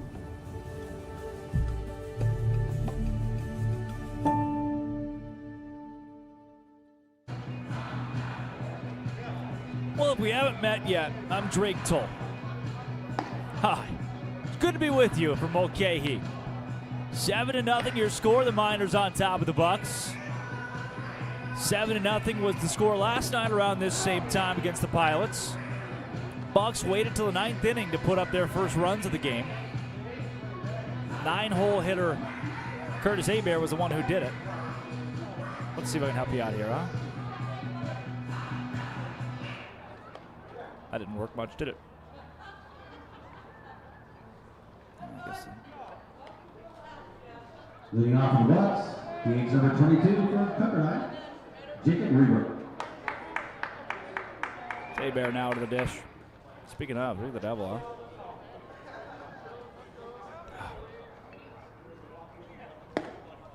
First pitch of the at-bat to Hebert's ball low. There you go, huh? That's a little bit better. That'll help you out. 1-0 count to the 9-hole Hebert. Big swing and a miss. Hebert, 3 for 4 last night. The aforementioned 2 RBIs. Takes the ball in the dirt. The Bucs have had a runner on base in every inning, all 3 of the first 3. They've had a runner on with nobody down in the 2nd and the 3rd. 2 balls, 1 strike. Ball inside from Grant Richardson. Now 3-1. Richardson fastball at about 95. Sits 93, tops out 95. A light drizzle started to come down here, and there's a ball inside. All right, OBP only goes up for Hebert. Runner at first, and the 7-run comeback starts now. Right fielder from Chandler Gilbert College, number 13, Dante Turgeon. Dante Turgeon, last night's 4-hole hitter.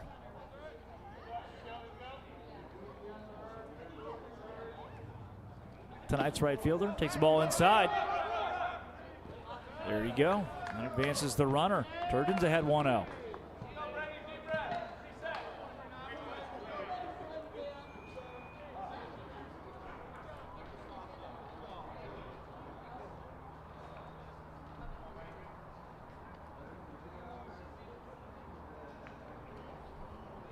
And it was strikeout number 6. At end of the third, it's 6 strikeouts right now. Oh, broken bat. Up the middle. Is there enough time for the shortstop? Barreras, there is. Out is collected. Runner does advance to third. Okay. Runner on third. That brings up from LSU Eunice, first baseman, number 27. Now Zach Thomas to the plate.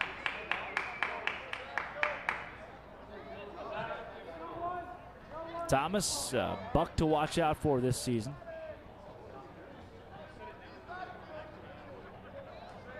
Had a more than serviceable year at LSU Eunice. 374 average. Takes a ball in the dirt.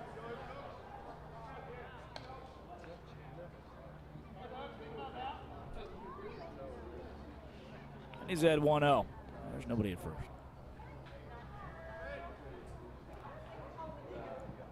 First run of the game for the Bucs, 90 feet away. Ball low. Told you last night the Bucs waited to the 9th inning to score. Please, please don't do that here. The 2-0 pitch. Right down the heart of the pipe. 95 from the big Richardson. 2 balls, 1 strike with 1 down. Fouled off the handle of the bat. 2-2. Richardson followed up by Mario Bejarano, Vincent Bianchi, Will Rizzo, Preston Shadoin, and Brady Malett. Of guys that could throw today. 2-2 is hit foul to the left side. Just a couple feet off of third base. Bucs are threatening in the bottom of the 4th.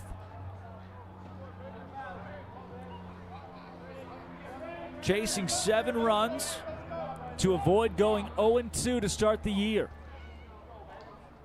2 balls, 2 strikes. Way outside. Machado had to go full extension to get to it, and the count's gone full.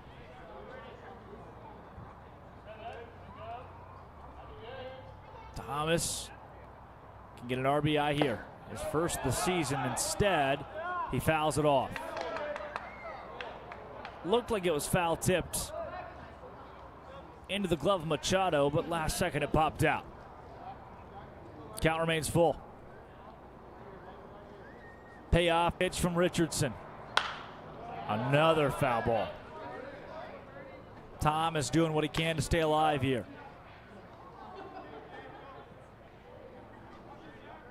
Light drizzle comes down. Let's try the payoff again. Swing and a miss. Ball's in the dirt. Machado checks third, throws to first in time. Strikeout number 7. With a runner on third and 2 outs, that brings up from Phoenix College, third baseman number 10, Dylan Maltby. Dylan Maltby, the Anchorage native, to the plate. Starting for the first time this year for the Bucs. Righty out of Phoenix College. Gets a strike on the cutter.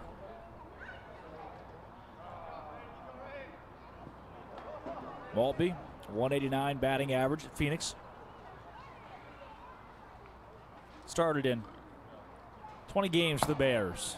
Takes a ball inside. Count even at 1-1.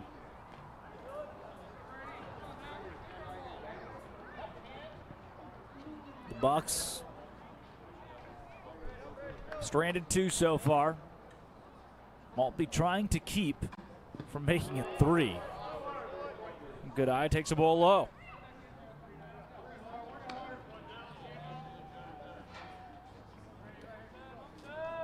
Shout out to our sponsors from Boarhead. Ethan Rocker, the local account manager for us there, and all that he's done for us. The plethora of sponsors that have kept us on the air for the Bucs here in the first couple games. Ball off the handle of the bat again, and this one's caught easily by Vest at first, and that retires the Bucs in the bottom of the 4th. To the top of the 5th inning we go. Your Bucs trailing it 7-0.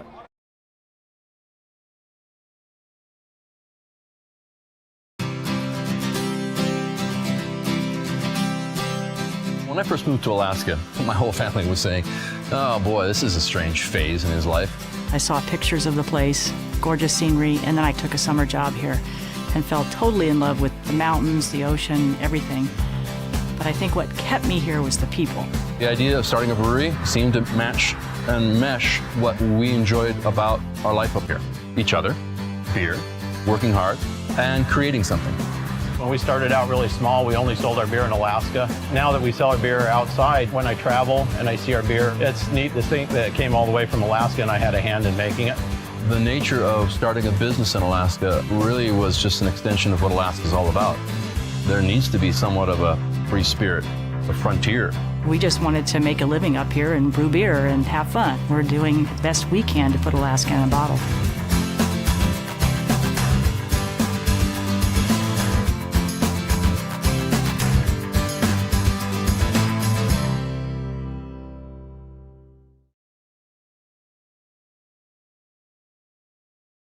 That's Sky Wells from Long Beach. Welcome back to Mulcahy Stadium. Oh, look, win or lose, up or down, it's all baseball. And it's just fun, you know? The guys are just having fun. New pitcher in the game for your Bucs is Sky Wells, lefty out of Long Beach State. He's the second consecutive Long Beach State guy that we've seen out here for Anchorage. Coming in for Lajovic. Sky, a junior for the Dirtbags. Previously from Folsom Lake College, hometown of Placerville, California. Began his collegiate career at Folsom Lake, earned all state honors in 2022 with a 12-1 record, 2.46 ERA. El Dorado High School, or El Dorado, if that's what, if you'd rather. First, catcher number 25. He's got to face the catcher, Machado. Start off the top half of the 5th. We're sponsored by Panasonic. To remind you, you don't have to use a card while you're there. First pitch of the at-bat from Wells. Called strike on a fastball.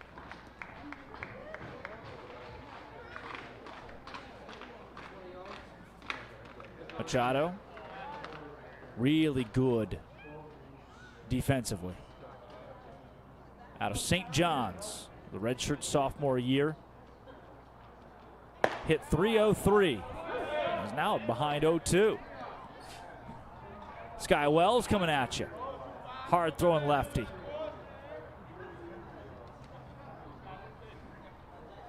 The Bucs had their first goose egg given up defensively in the top of the 4th.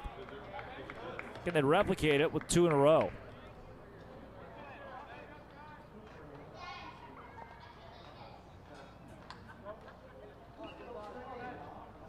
Sky Wells, the 2-strike count on Machado, looking for a strikeout here. Deals, instead off the end of the bat, throw over to first in plenty of time for the third baseman, Maltby, and it's a 5-3 putout. 1 up, and 1 down for Sky Wells. Nobody on and out, that brings up. Looking at his collegiate career, fastball at 90 miles an hour. Heavy on the fastball. Of his 454 pitches thrown collegiately, 355 have been fastballs. That's 75% or so. Gets a check swing here from the 8-hole Landon Rogers. They'll say he didn't go. 1 ball, no strikes. You can see just a little raindrop on our camera there on the right part of your screen. 1-0. That's in there. Ball cuts in. That's called a strike. Rogers came and hung out with a couple of the guys last night. 1-1. Yeah, there you go, another one. A group of us that are staying at the Chugach Children's Culinary School in their bunkhouse, myself included, along with Mike Sarhat, Nolan Wilson. This guy decided to come by and have some lasagna last night. 2-0 swing and a miss.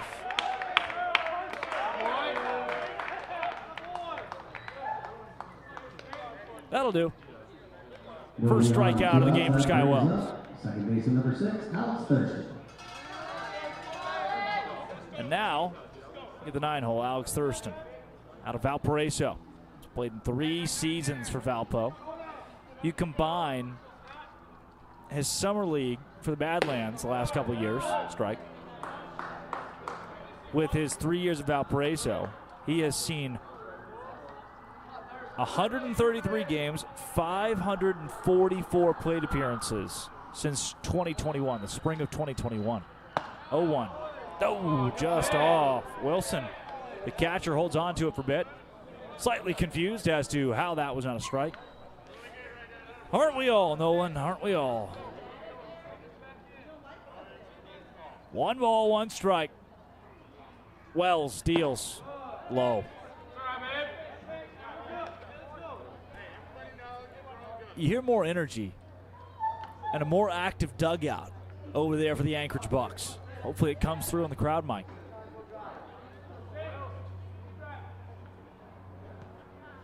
Two-1. Swing and a miss. Fastball at 91. 2 balls, 2 strikes now as a Bush plane flies overhead. I ever tell you the story about the Bush plane that crashed in left field in 2003? Well, maybe I will one of these days. 2-strike pitch. Yeah! 2 punchies in a row for Sky Wells. Strut off the mound. 3 up, 3 down for the first time for the Miners in the top of the 5th. Bring you to the bottom half of the inning, where the Bucs are about to score 7 runs on the Anchorage Bucs Baseball Network. Boar's Head has harnessed the power of fire to unlock an intense new flavor. An expertly charred, flame-grilled masterpiece to take your senses to new heights. Because when Boar's Head lights a fire, we ignite an experience worth savoring. New Boar's Head Firesmith Flame-Grilled Chicken Breast. Flavor forged in flame. Available only at the deli and only from Boar's Head. Compromise elsewhere. If there's one thing I've learned at Speedy Glass, it's that every chip becomes a crack. Today, I'm going to show you why. When we look at a chip up close, we see tons of tiny cracks that are just waiting to spread. Don't wait for your chip to crack. Repair it at Speedy Glass before having to replace the entire windshield. You'll save time. You'll be back on the road within an hour. Book an appointment at speedyglass.ca. Speedy Glass Repair. Speedy Glass Replace.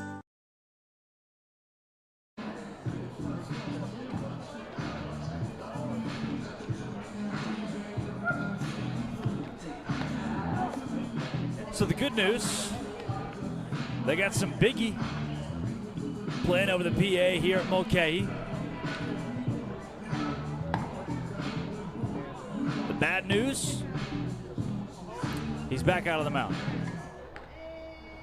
That is Grant Richardson out of Grand Canyon University. He did not pitch this spring, but he has certainly pitched today. That is the second baseman from Allegheny, Logan Hokup, who's come to the plate here for the Bucs. 8, 9, and 1 due up for Anchorage. First pitch of his at-bat is upstairs.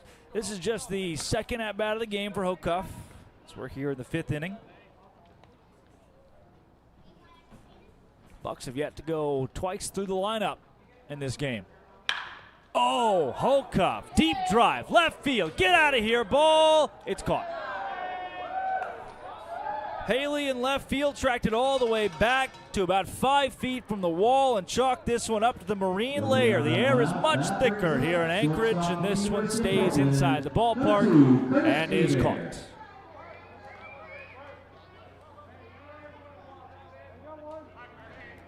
That brings up Curtis Hebert from Portland. Second baseman, Anchorage native, bright purple gloves. First pitch of his at-bat, called strike. I can remind you that we'll be live every game this season, home and away on the Anchorage Bucs Baseball Network. And tag along with myself, Drake Toll. Here in a couple days, Jace Andrews will be joining me in the booth, the 0-1 and the dirt. We'll be live for the game tomorrow night. Playing that one over in Eagle River against the Chugiak Chinooks. 1-1. Hit hard foul off to our right. Hebert, the player of the game, star of last night's show. Down 1 ball and 2 strikes.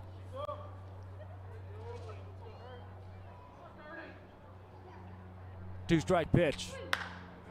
Another foul. Grant Richardson has been really good at the whole baseball thing from the mound today.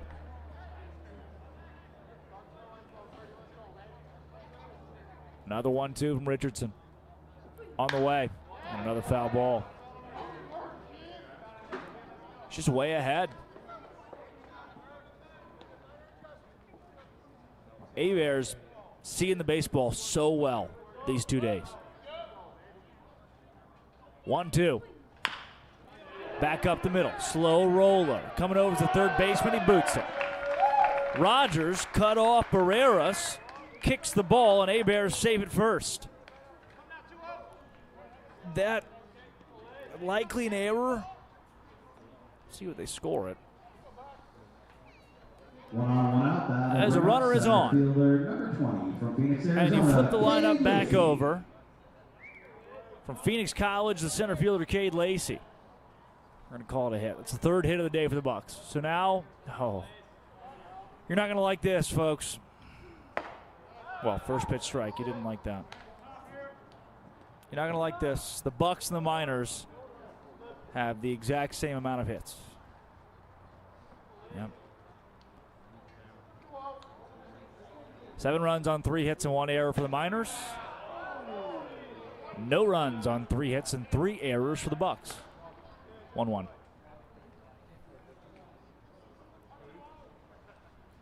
Maybe Lacey can do something here.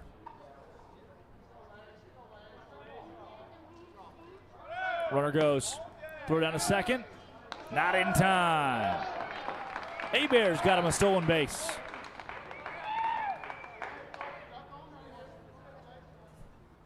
Count at 2-1. Brought to you by Safe and Sound.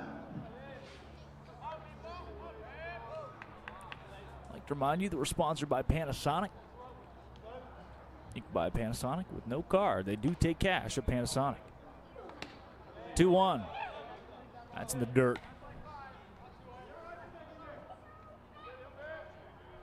Three balls and 1 strike.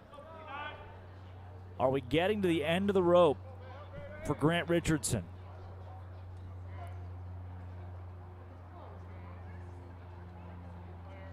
The 3-1 pitch.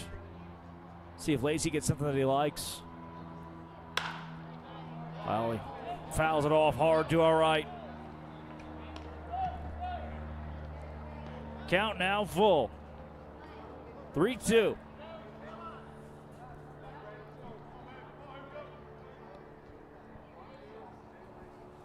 Lefty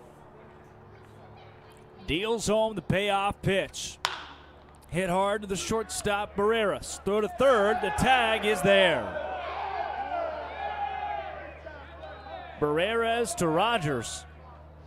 And the lead runner is cut down. Let's just add insult to injury there. 2 outs. Runner on first. Did you know Anchorage itself is the size of Delaware? Just the city of Anchorage is the size of Delaware. Ball in the dirt to Cole Howarth. And then in that municipality, good word, there are 1,500 moose. A couple of the players saw one when they were on a hot girl walk the other day. Spotted a moose laying down.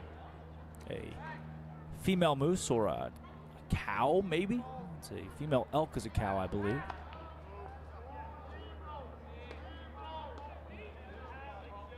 There are a couple hundred black bears, about 60 grizzly bears in Anchorage. You can see them go on a hike. These guys will have an off day on Saturday to do all the exploring. Hit up the middle. And a base hit up the middle. A single for Cole Howarth from Cal Baptist. Puts 2 on with 2 down here.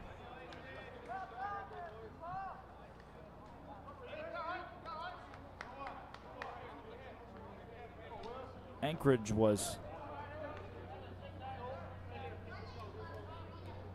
2 on, 2 outs. That brings up from Roseville, California, catcher number 19, Nolan Wilson. Not on the radar for a lot of these guys to play baseball in. Per coach Ken Hocuff said that most people who come up here, including guys like catcher Nolan Wilson, who's at the plate, never thought they'd play baseball in Alaska, but here they are, taking ball 1.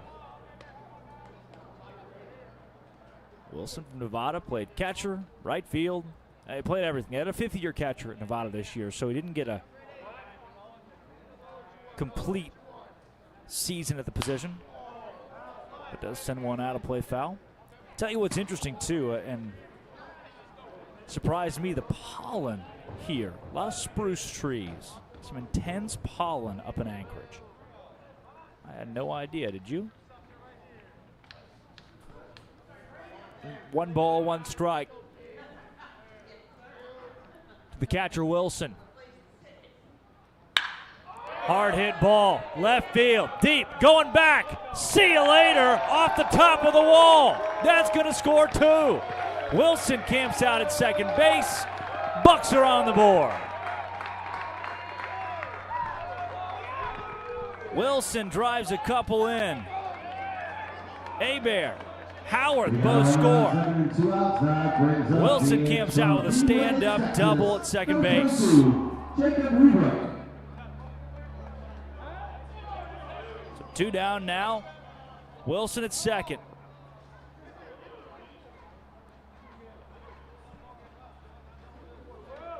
And that'll lead to a mound visit from Coach Tyler LeBrun.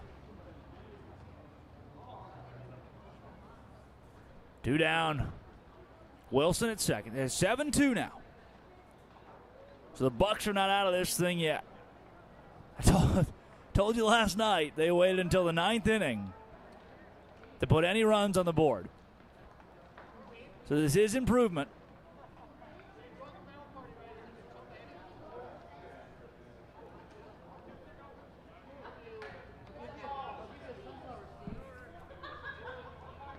And they still need 5 more.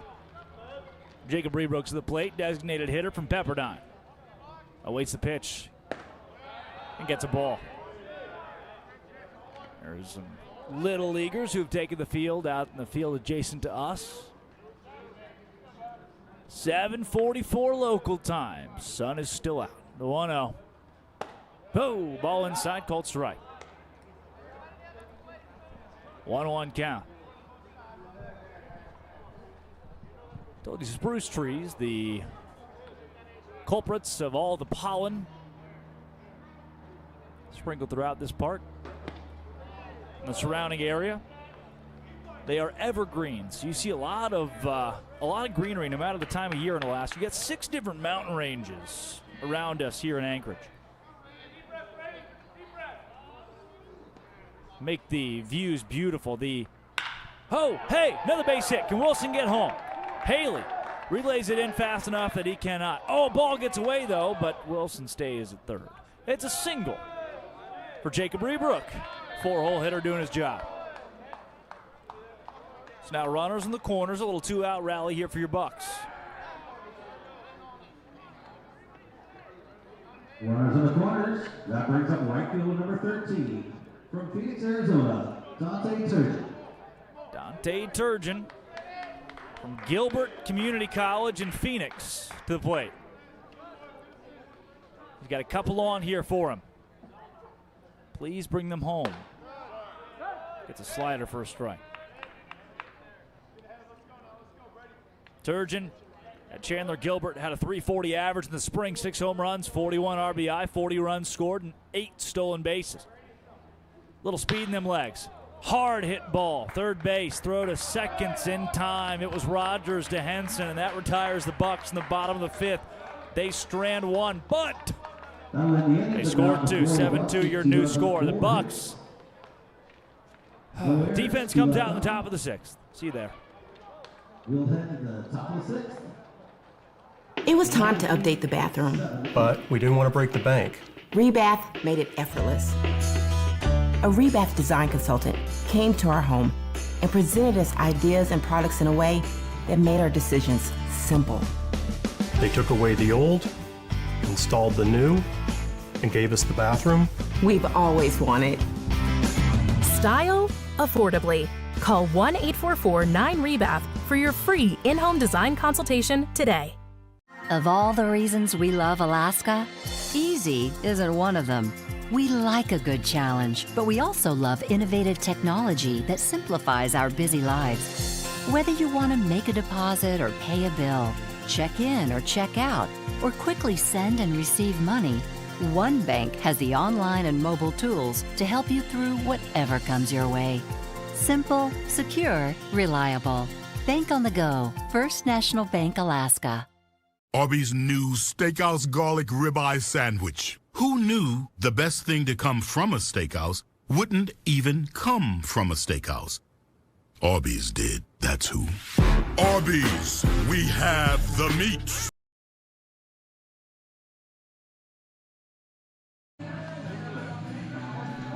Back here from Anchorage, Drake Toll with you. For the Boar's Head broadcast booth, your Bucs trailing 7-2. Sky Wales out of Long Beach State. The Dirtbag is back out on the bump. A lot of interesting things about this old Alaskan Baseball League that these guys have been treated to in the last week or so. As the leadoff Barreras comes to the plate, the shortstop Leading off the 6th inning, for Matsu. Emilio Barreras. Miners again leading 7-2. Bucs coached by Ken Hocup, who's in his 7th season with the league. There's a ball called just inside, not by much. 2 strikeouts from Wells, end of the top of the 5th, by the way. See if we can do it again, replicate that. Does get a strike here. Ken Hocup in his 7th year in total with the league. Has been the league coach of the year a couple of times now, 2017 and 2018. 2019, the Bucs went 29-14, won the title over the Glacier Pilots 2-1. As that ball goes right back to Wells. Throw to first. Hey, plenty of time. 1-3. And an out. That brings up center fielder number 14, Sebastian Tomlin. Tomlin to the plate. Center fielder. 2-hole hitter. Sponsored by Panasonic. No card. First pitch of the at-bat. Tomlin throws the bat. Luckily, our camera was rebooting, so you didn't see it. A violent bat throw into his own dugout, and he fouled it off. No balls, 1 strike. You know, the Bucs have had a rich history. They were founded in 1980 as the Cook Inlet Bucs. Joined the ABL officially in 1981. Have always played in this stadium. Since 1980, they played in this stadium, Mulcahy, which was finished in 1964.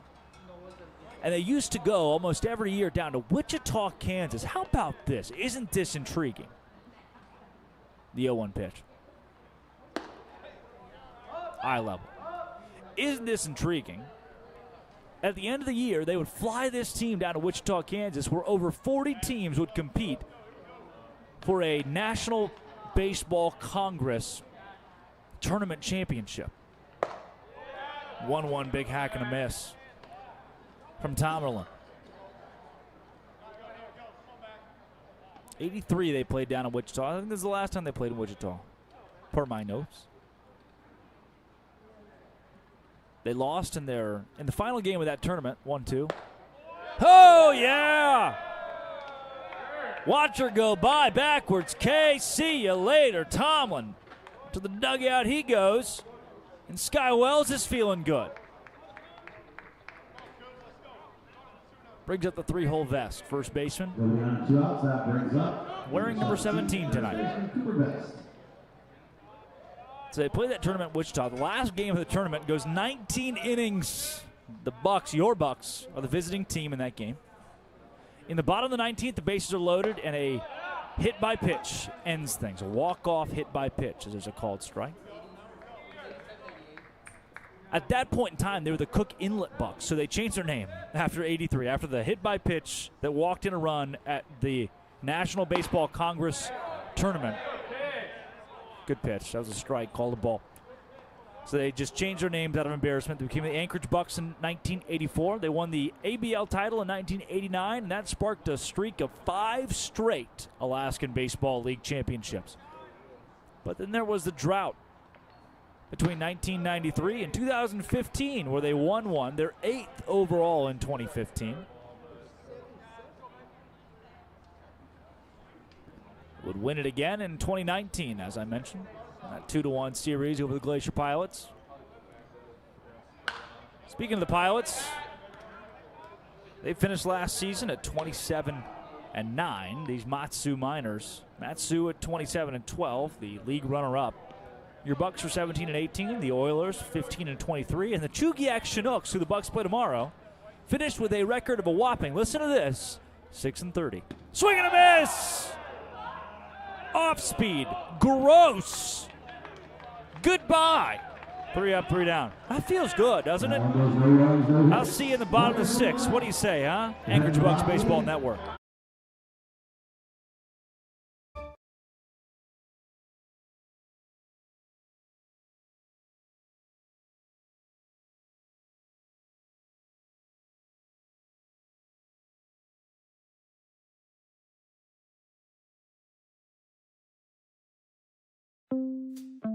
If there's one thing I've learned at Speedy Glass, it's that every chip becomes a crack. Today, I'm gonna show you why. When we look at a chip up close, we see tons of tiny cracks that are just waiting to spread. Don't wait for your chip to crack. Repair it at Speedy Glass before having to replace the entire windshield. You'll save time. You'll be back on the road within an hour. Book an appointment at speedyglass.ca. Speedy Glass Repair. Speedy Glass Replace. An alert from Wells Fargo, $107 at Doggy Lover's warehouse.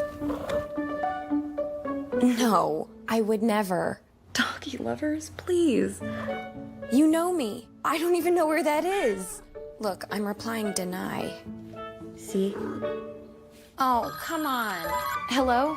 Wells Fargo, I did not make that purchase. I didn't do it! I'm so glad you caught that. Uh-huh.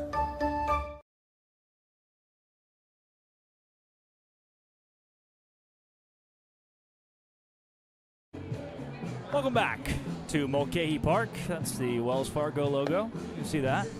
And welcome to the broadcast booth here. Drake Toll with you this evening. Bucs trailing this one 7-2 so far. 6 hits for the Bucs. Their 2 runs, 3 errors in total. The Miners have 7 runs, 3 hits, and 1 error in this ball game. Take it back to the field.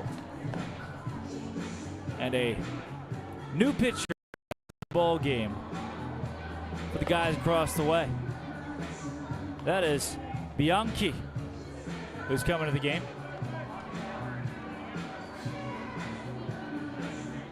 Mario Vincent Bianchi,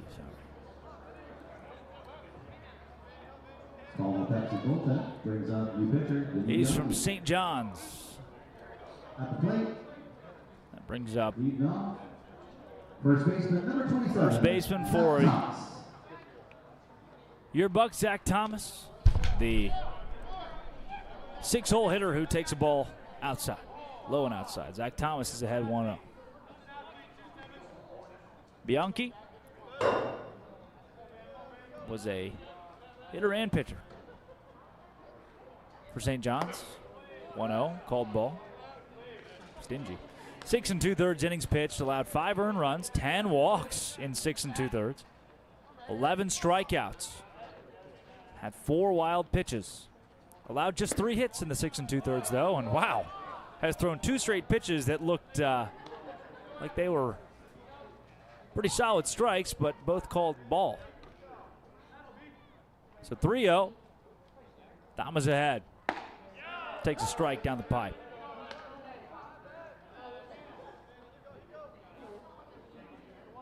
Three balls. 1 strike. Ball in the dirt.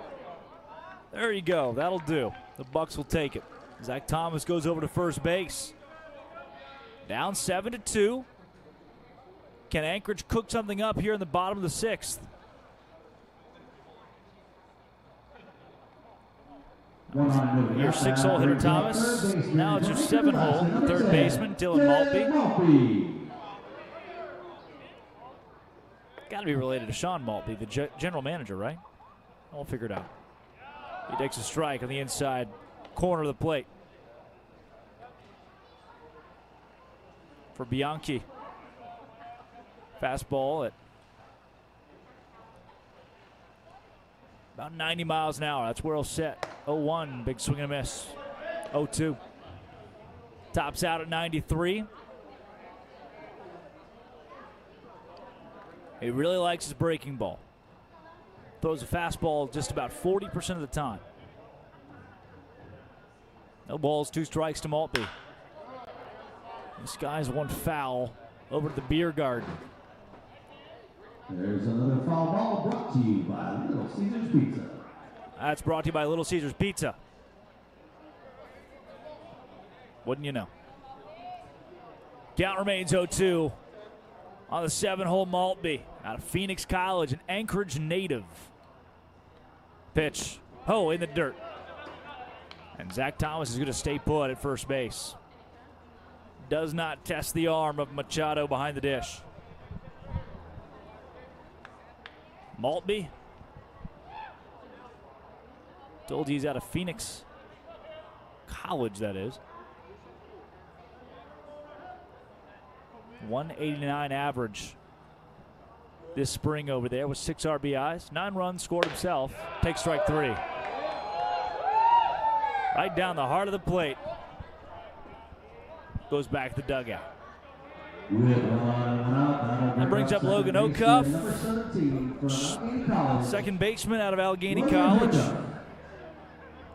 with 1 down in the bottom of the 6th. O'Cuff played in 38 games for Allegheny over in Maryland this spring. 242 average, 1 home run, 13 RBI. Scored 20 runs in his 38 games. Had 3 stolen bases. Speaking of, runner goes. Throw down to second is in plenty of time. Machado cuts down Zach Thomas. 2 down here.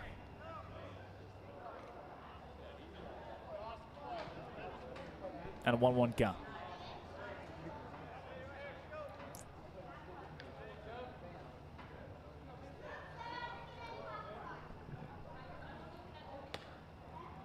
The 1-1 pitch is outside, gets away from Machado. You didn't see it.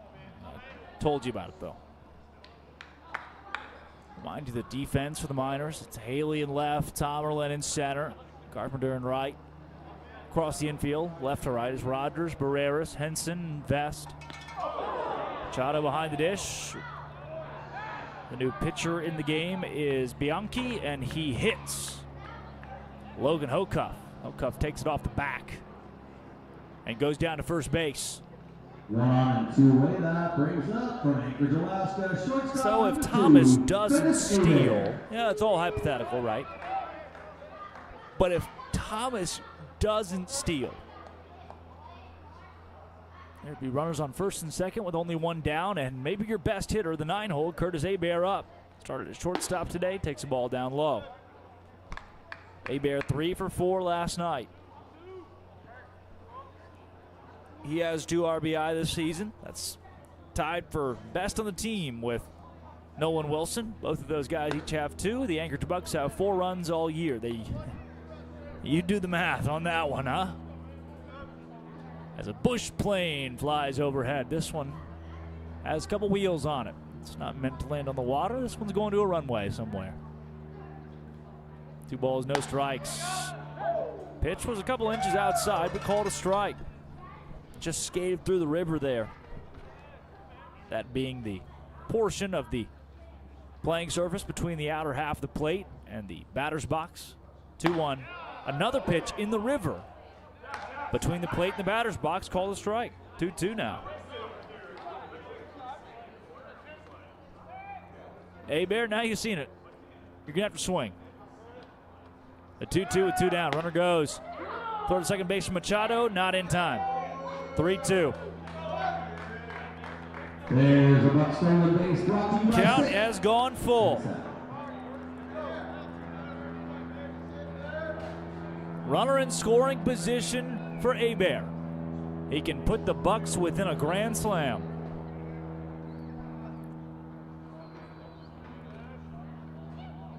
Payoff pitch. It's downstairs. Did he go? Yes, he did.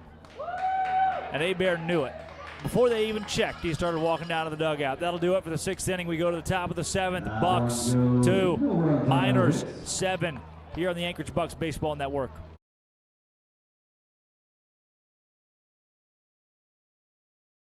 Of all the reasons we love Alaska, easy isn't one of them. We like a good challenge, but we also love innovative technology that simplifies our busy lives. Whether you want to make a deposit or pay a bill, check in or check out, or quickly send and receive money, one bank has the online and mobile tools to help you through whatever comes your way. Simple, secure, reliable. Bank on the go. First National Bank, Alaska. Boar's Head has harnessed the power of fire to unlock an intense new flavor. An expertly charred, flame-grilled masterpiece to take your senses to new heights. Because when Boar's Head lights a fire, we ignite an experience worth savoring. New Boar's Head Firesmith Flame-Grilled Chicken Breast. Flavor forged in flame. Available only at the deli and only from Boar's Head. Compromise elsewhere.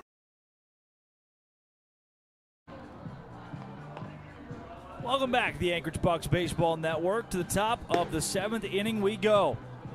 Bucs 2, Miners 7. Drake Toll with you here from Mulcahy. A home game tonight for the Bucs, meaning they have now 9 outs to go, separating themselves from a win and a loss. Trying to find a way to crawl back into this one. As the left fielder steps to the dish, the 4-hole Maddox Haley facing off against Sky Wells.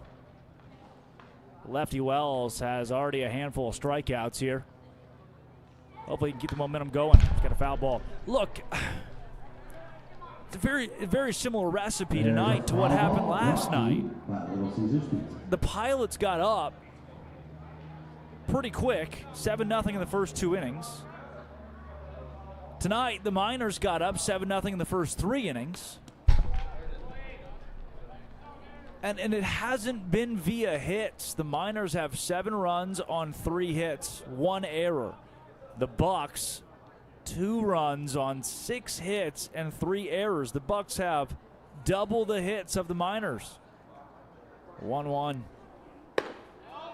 Call the ball. And it was last night, it was free pass, it was walks and hit by pitches, not really errors. Tonight it's been a mixture of both that have put the Bucs in this position. This ball skied over to our right. Will it stay in territory? It will not. Gets over to the beer garden. Be a fun souvenir for a fan who's been enjoying that Alaskan Brewing Company.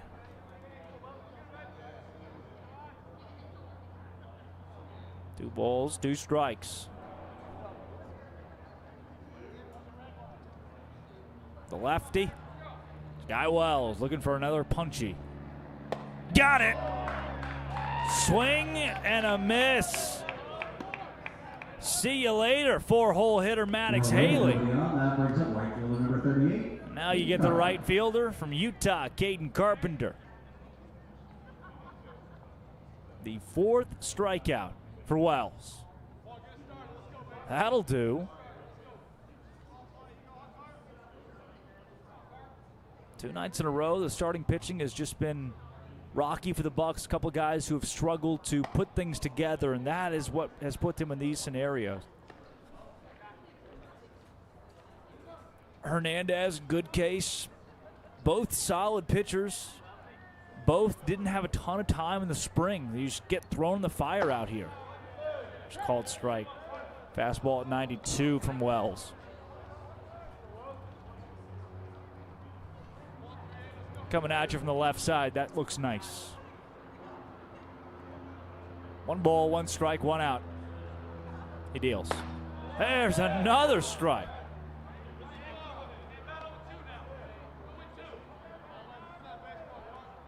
Trying to cut down Caden Carpenter. Carpenter 6'4", 235 out of Utah. Takes the ball outside. Freshman outfielder. Right fielder today.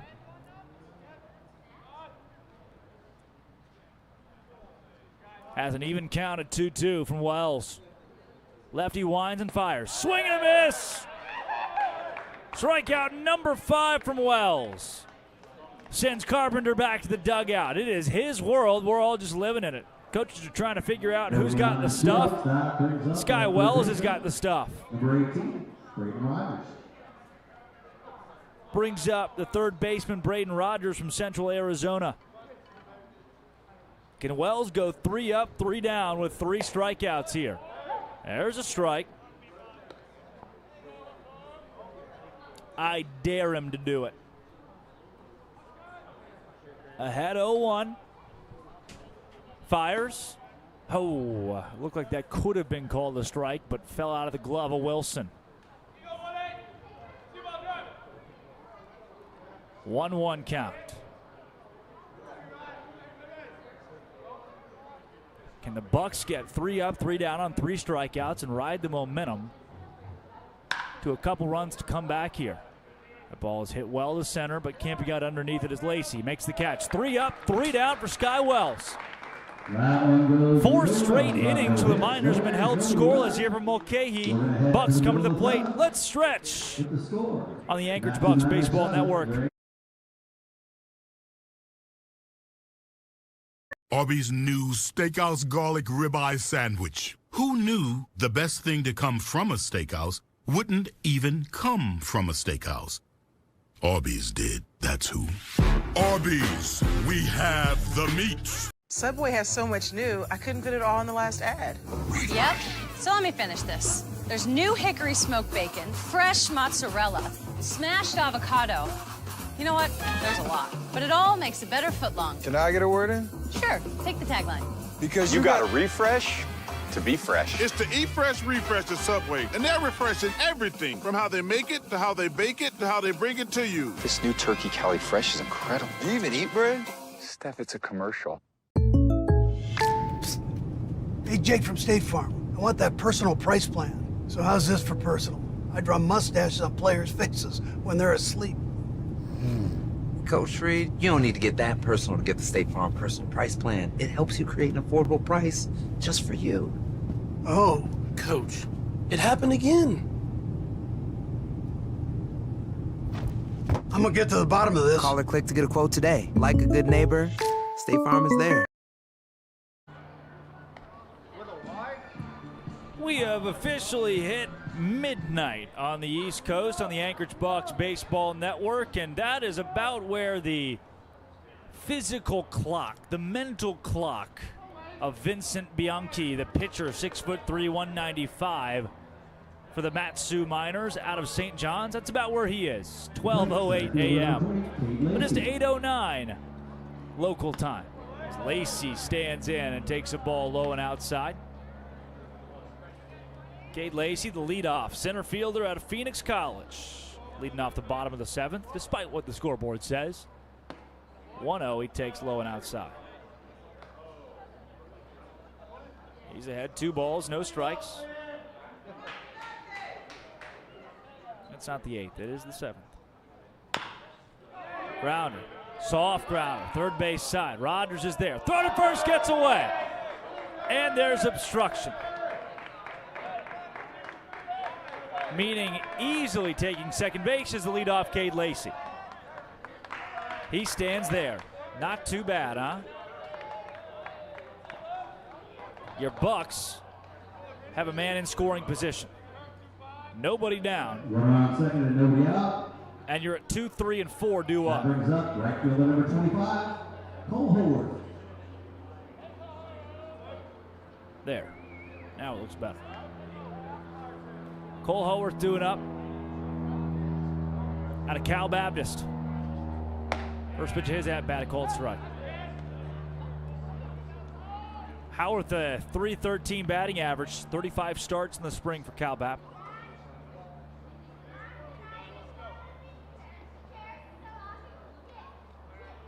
The 0-1. Fouled out of play to our right. He's down 0-2. Lacey's got enough speed that if Haworth can put one over the head of the second baseman Henson, the Bucs will be within a grand slam. No balls, 2 strikes. Pitch from Bianchi's upstairs. 1-2 now. Clouds have completely overtaken the sun here. Wind has died down a bit, but still frigid. Just 53 degrees and even colder without a sun. Another foul ball. Howard's doing a good job to fight it off. There's been rain all day, off and on here in Anchorage. High of 57 today, a low of 50. And more rain coming in at 9 o'clock. So within an hour, we'll see the sprinkle pick up again. 1 ball, 2 strikes. Runner goes, swing and a miss, a strikeout. And the ball gets away from the third baseman, Rogers. Otherwise, it would have been a strikeout, throw out. The ball was there in plenty of time, but Thomas slides in safely as the throw got away. So 1 down and a runner at third base now for the Bucs.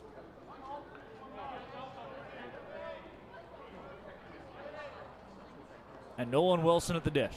Wilson has 2 RBI already today with a double off the top of the wall.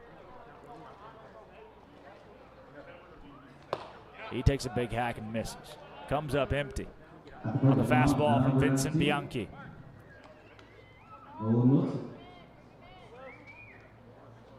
Wilson out of Nevada.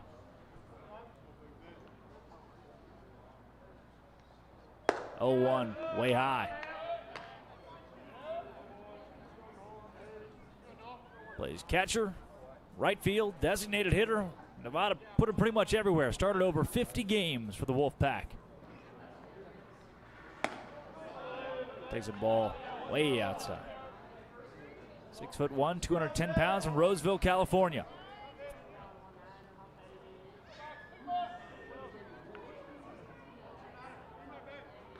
Had a home run in his first at-bat of the spring. Ended up starting 49 games for Nevada. Fouls one off out of the ballpark entirely.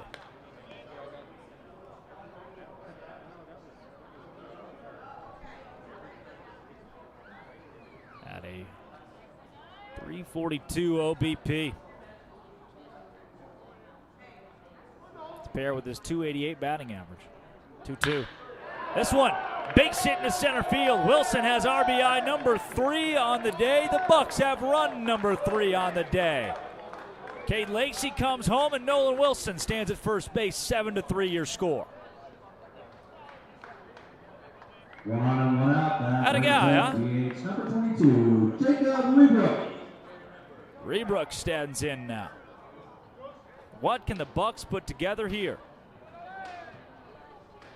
Rebrook, the 4-hole, designated hitter out of Pepperdine. Lefty off the end of his bat, tracking over is Rogers, the third baseman. He makes the catch. Throw over to first to get Wilson is in time. Oh, it's a double play. But the Bucs scored a run. We'll see you at the top of the 8th. This is the Anchorage Bucs Baseball Network.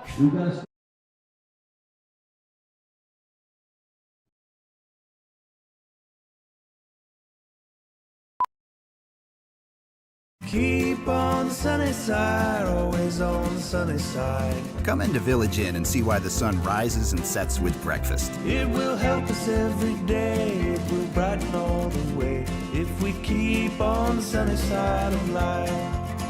Because a good meal is about more than just how it tastes. It's about how it makes you feel. Keep on the sunny side, always on the sunny side. Keep on the sunny side of life. Village Inn. Qdoba's new Chicken Diablo nachos are made with hand-diced pico de gallo, which means they're as fresh as...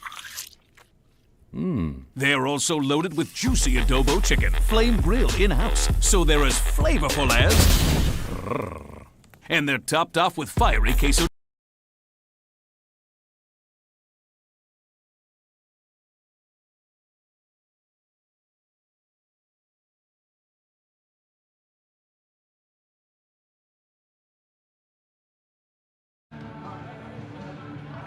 Back from Mulcahy.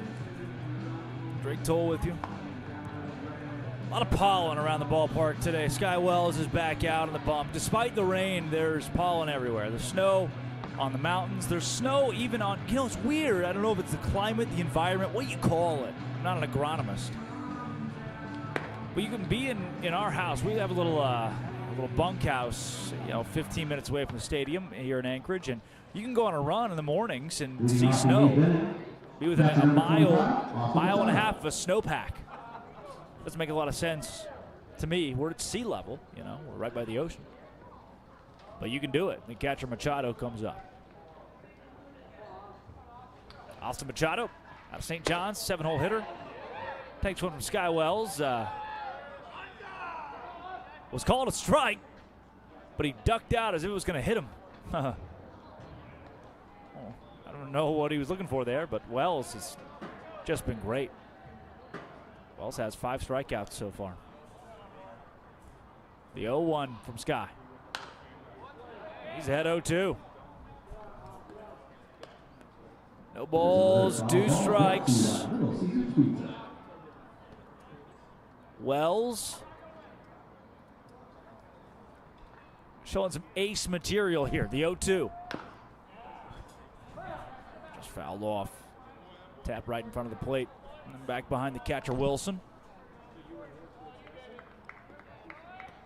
No balls, 2 strikes. Nobody on top of the 8th. The Miners scored 2 in the first, 1 in the second, 4 in the third. Bucs scored 2 in the 5th and 1 in the 7th. The 0-2. Oh, just high.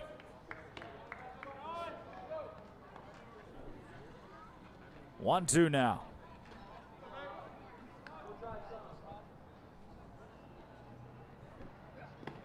Ball in the dirt. Wilson can't keep it in front of him. Count goes 2-2, but nobody's in the bases, so won't matter too much. Howarth in left, Lacey in center, Turgeon in right, Maltby at third, A. Barrett short, Okoff at second, Thomas at first. Wilson behind the plate. 2-2. Swing and a miss! Strikeout number 6 from Sky Wells. He is piecing up this entire Miners lineup. My gosh. Have mercy. One down.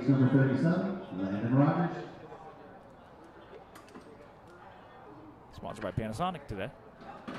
First pitch of this at bat. Oh, swing and a miss, wouldn't you know? It is Layden Rogers from UT Southern, the designated hitter at the plate. He's down 0-1. Ball just a couple inches outside. Count even at 1 ball and 1 strike.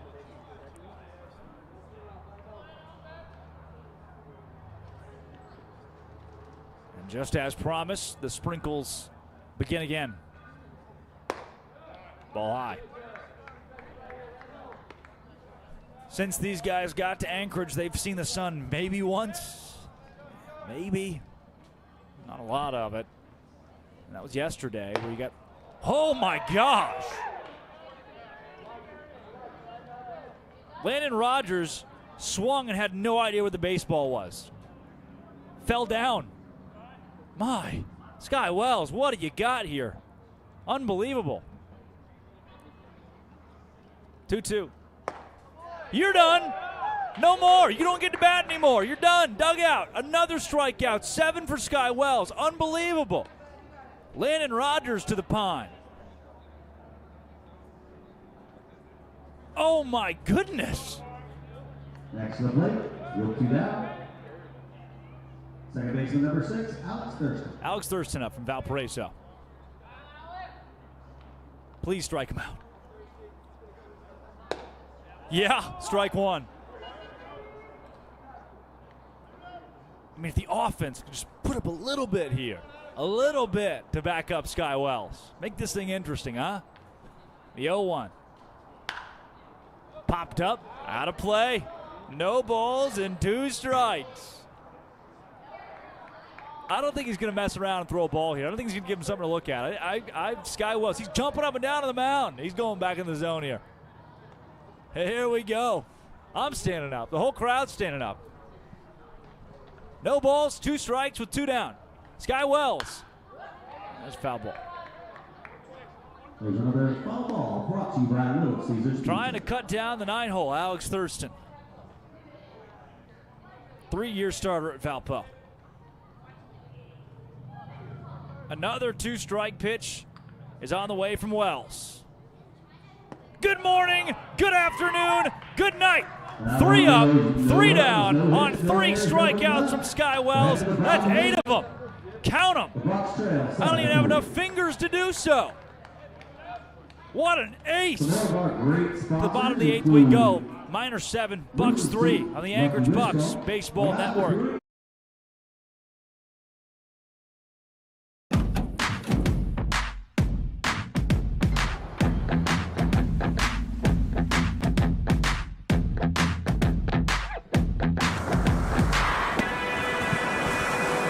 Okay, let's have some fun, huh?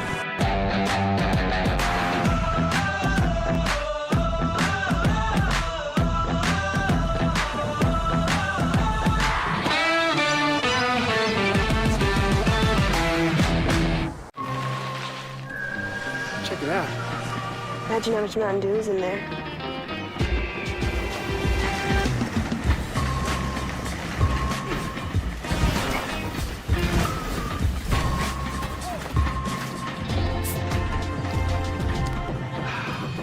Hey, guys!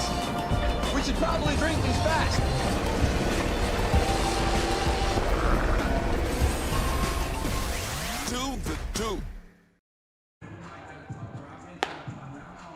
Dinner recommendations. That's what we're looking for here. If anybody knows of a great place to eat in Anchorage, Alaska, a local place, we've been talking to the team the last couple days. We've all kind of agreed we need to be doing more Alaska stuff, right? We need to be seeing more sites, going to more restaurants. So any Anchorage, Alaska recommendations you have for a good dinner, especially, it's 8:23 local time, so they still need to be open, please. Preferably not Canes or Wendy's. Mario Bejarano is the new pitcher, the lefty, who has entered the game for the Matsu Miners.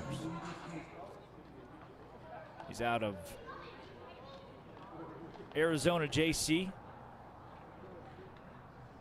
Tucson Magnet High School, plays college ball, Central Arizona.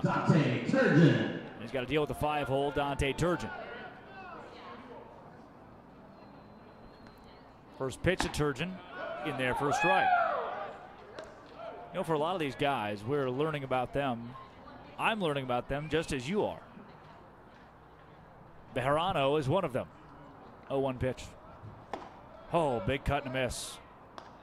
On the off speed now. An 0-2 count to Turgeon.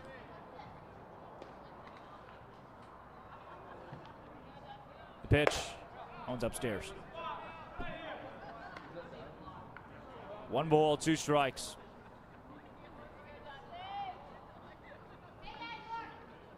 Turgeon. See if we can get something going Swing and a miss. One down in the bottom of the 8th. Turgeon gives way to the first baseman, Zach Thomas from LSU Eunice. That's going to bring up first baseman, number 27, Zach Thomas. Mario Bejarano, 5'11", 235, pitched 17 innings for Central Arizona at a 2.12 ERA, 29 strikeouts in his 17 innings. Wouldn't you know? It's not the first time he struck a guy out, and he's got a strike here on Thomas.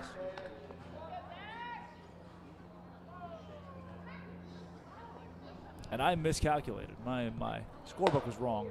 Called ball. 9 strikeouts for Wells. 9. Not even 8.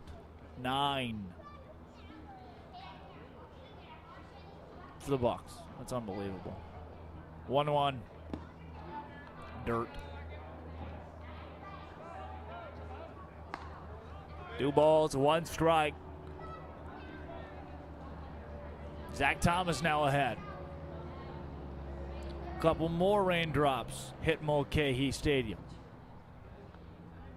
Nobody on, looking for anything. Seriously, anything in the 8th. 2-2. Chasing 4 runs. Just a grand slam away for the home team. 2-strike pitch. Another foul ball. Hard foul ball against Bejarano.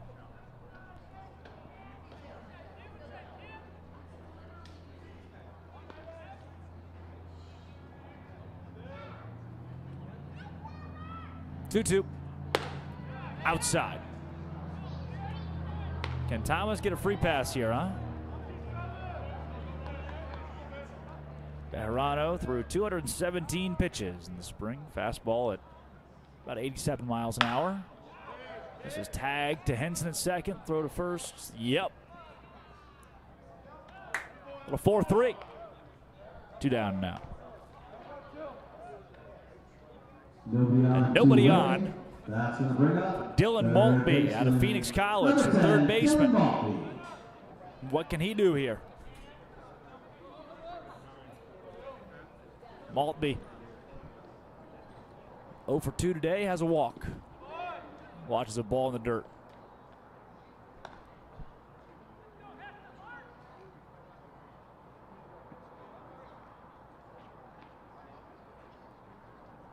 Ahead 1-0. It's a hard foul ball. 1 ball, 1 strike.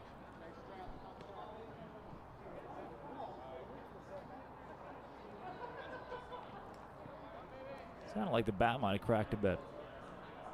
Guess not. The 1-1. Ho! Gets away from everybody. 1 ball, 2 strike. 2 balls, 1 strike. Machado didn't even touch it with his glove. Interesting, you know, Matsu, it's not the closest team. Good little drives. Called strike 2.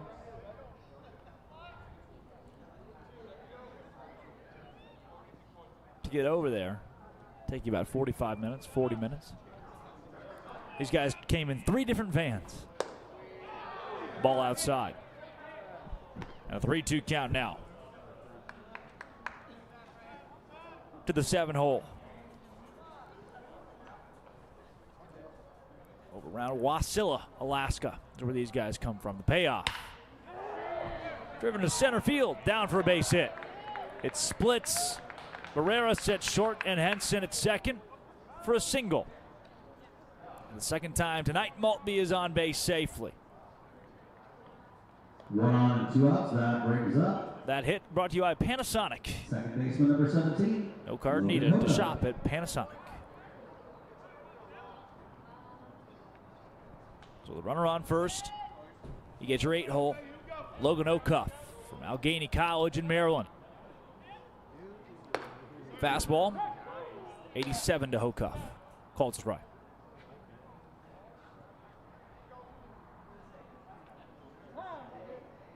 Time's called by the batter. 4 outs left in this game for the Bucs. 0-1 in the dirt. This is the worst news. I hate sharing this, but I'm obligated to as the broadcaster. The Miners have 7 runs on just 3 hits and 2 errors today. The Bucs have 3 runs on 8 hits and 3 errors. 3 hits for the Miners, 8 hits for the Bucs. Now a 2-1 count. Cold and rainy today, 52 degrees right now. Off the end of the bat, right field trouble, down for a hit. Down and in foul territory. That means rounding second, headed for third, is Maltby. He's tagged out. Oh, no. 1 inning left to play here from Mulcahy. That one goes, no runs on 2 hits. 1 left stranded for the Bucs. There's 1 left on. 7-3 your We're score. ahead to the top of the ninth.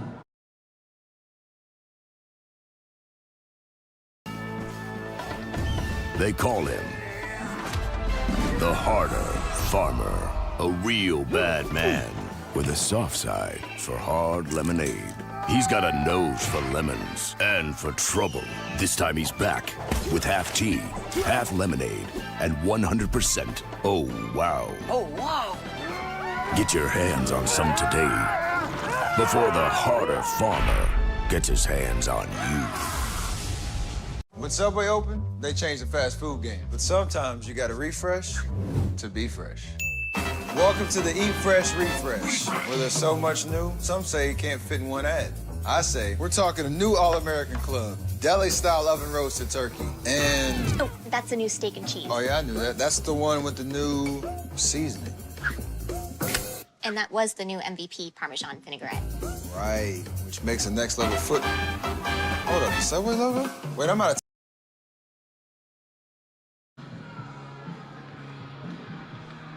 And Isaac Johnson comes into the game to pitch the top of the 9th from Concordia University. Skywell's day is done. Wells, 9 strikeouts in his 4 innings today. Pretty good. Isaac Johnson, 6'4", 185 from Anchorage, Alaska, playing for the Concordia Golden Bears. Went to South Anchorage High School,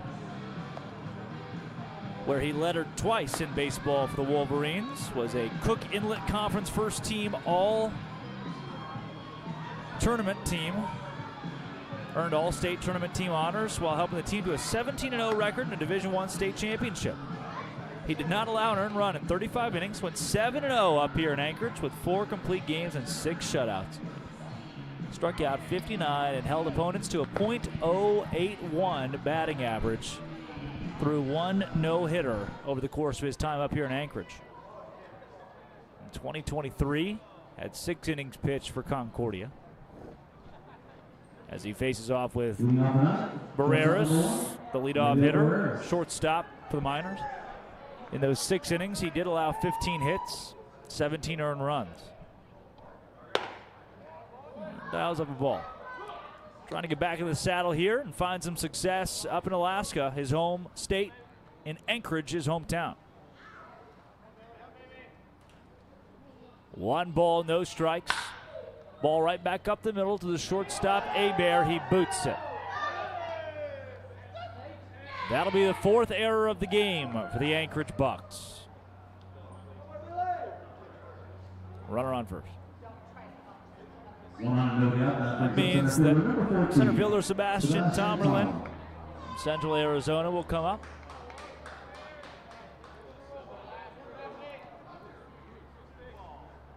Tomerlin in the 2-hole. 5'10", 165 freshman, takes a strike. Had a .283 average, 6 RBI, 17 runs scored over the course of 16 games played. From Queen Creek, Arizona, outfielder and left-handed pitcher. Who takes the ball? Let's see if Isaac Johnson can garner a hard ground ball in the infield here. Maybe get a double play. Down by 4. The Bucs certainly don't want to let anything up. Swing and a miss. Try to keep things somewhat at bay here.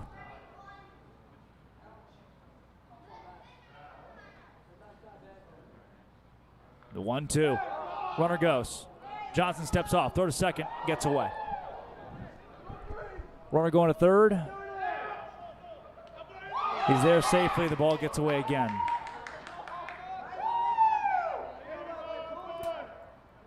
A lot of errors tonight for the Bucs. That'll be another one. That's 5 now.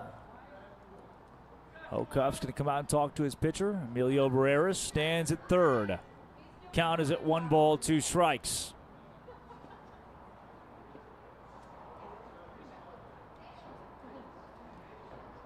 Interesting, you know, Johnson's played a lot of baseball. One of the best in Alaska when he threw up here a couple years ago in high school. He's seen that before. He's seen a guy try to swipe second while the ball's still in his hands. You should get up here against some of the future pro talent, world-class talent that Alaska provides you, and you're a lot more likely to jump the gun, especially only throwing 6 innings in the spring for Concordia. 1 ball, 2 strikes.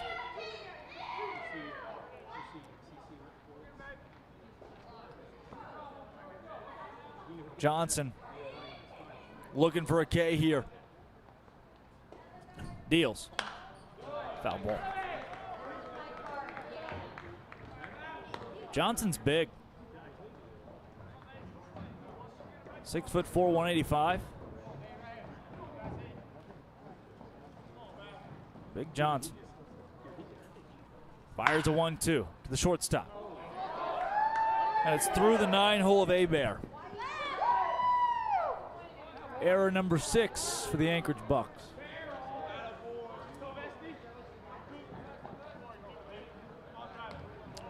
Miners lead 8-3. Second consecutive error One on and nobody for the out. That'll bring Bucs. up number 17, first baseman Cooper Vest.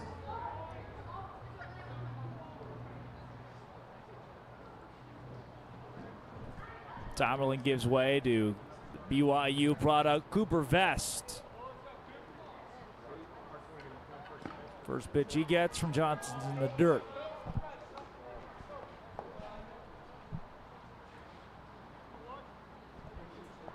Scoreboard's frozen. Kind of indicative of what you're seeing right now. Now the 1-0. Runner goes. Throw to second, not in time. And I would say that the Matsu Miners are taking advantage of the lanky frame of Johnson. I don't think that one's on Wilson.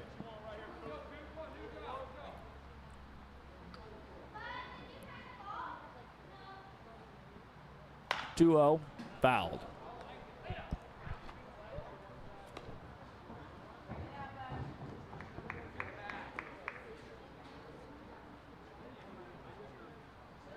First strike of the at-bat to Vest. From St. George, Utah. Went to Dixie High School.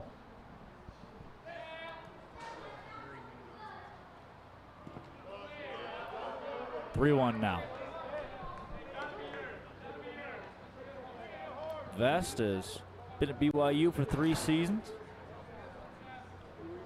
That stat is sponsored by Panasonic. 3 balls and 1 strike from Johnson. Ball is cranked to left field, and it is down and off the wall. Vest trying for third. Vest slides into third safely. That is his second triple of the day.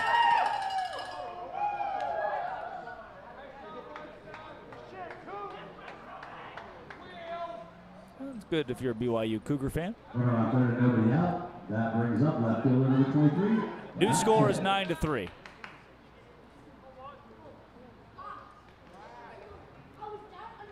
And that will bring up San Diego State's Maddox Haley. 6'2" freshman, 215 pounds from La Mesa, California. Madison High School. Takes a strike. Was it a strike? Probably not. But the umpire giving Johnson a little help here. 0-1. To the shortstop. Caught by Hebert. That is first out of the top of the ninth inning. You know, Alaska covers 1,961 square miles of territory. Size of the state of Delaware. Home of 1,500 moose. Aggressive creatures. As Caden Carpenter takes a little check swing. Did he go? No, he didn't. Wow. Well, that one was obvious. 1 ball, no strikes.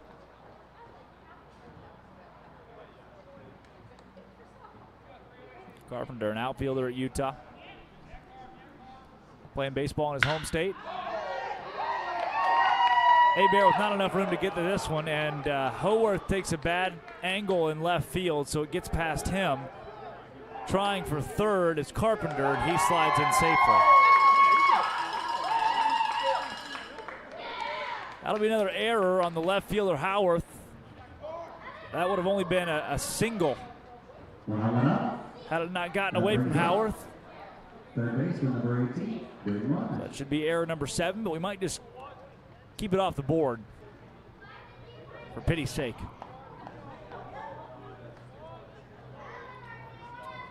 That adds another score. 3 runs now for the Miners.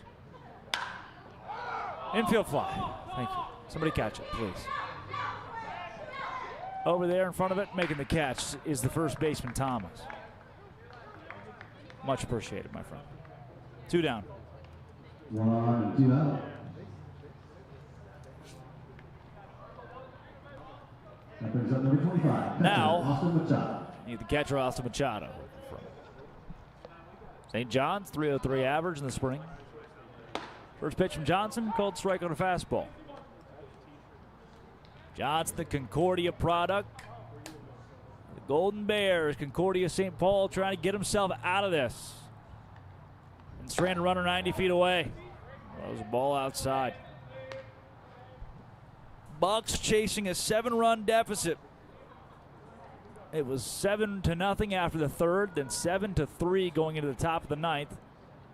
And now a crooked number for the Miners has made the lead even more commanding. Ball 2.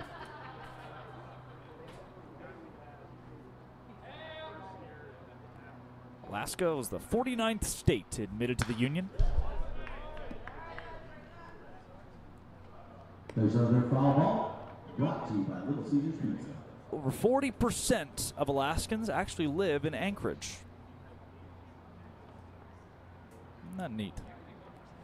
2 balls, 2 strikes with 2 down. The pitch from Johnson. That's a strike. Called a ball.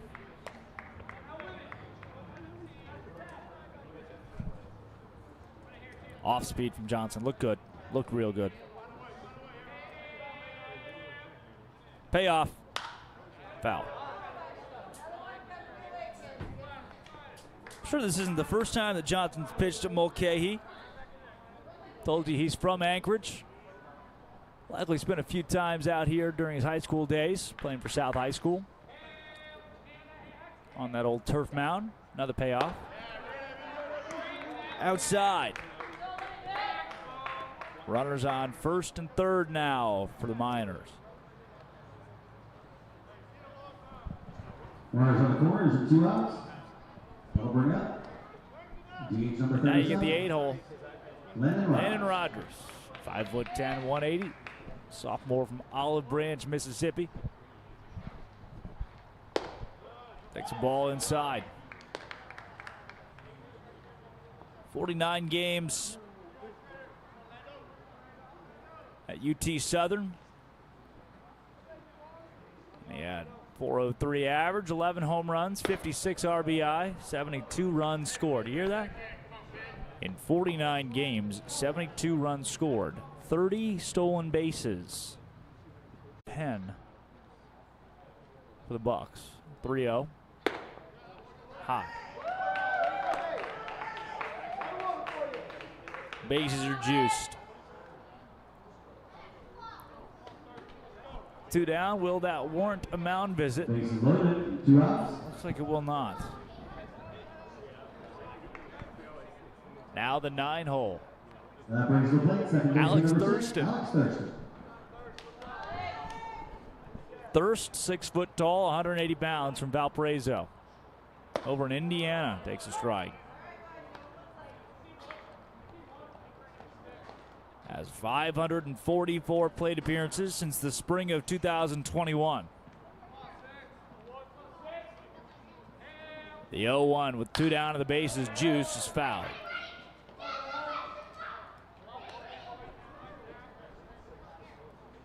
played at Valparaiso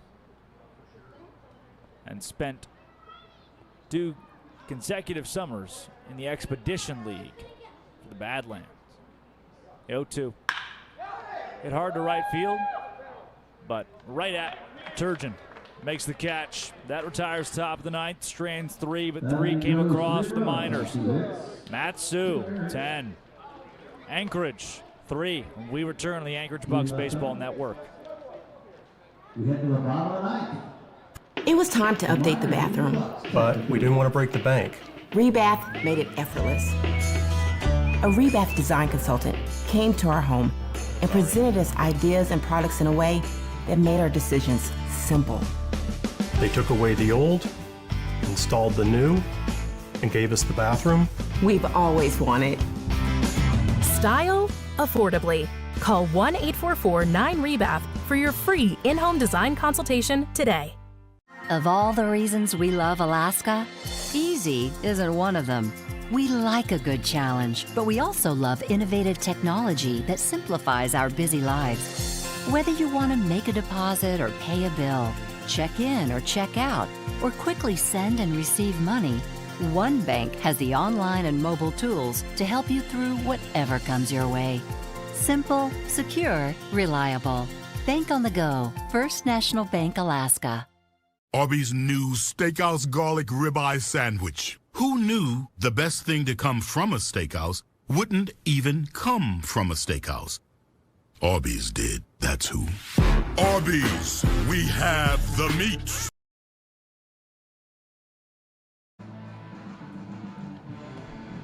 Will Rizzo out of Nebraska comes to the mound.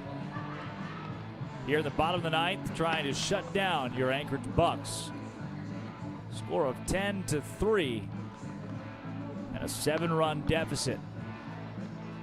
Rizzo, Cornhusker, was on the honor roll fall of 2022. Redshirt freshman from the Woodlands, Texas. 6'1", 220 pounds, went to St. Thomas High School. Played 1 season at Texas A&M before transferring to Nebraska. For the Huskers this spring, pitched in 4 games against Northwestern, Illinois, Nichols, Ole Miss, and San Diego. Had 3 innings pitched across those 6 games. 6 hits, 6 earned runs in those 3 innings. 4 strikeouts.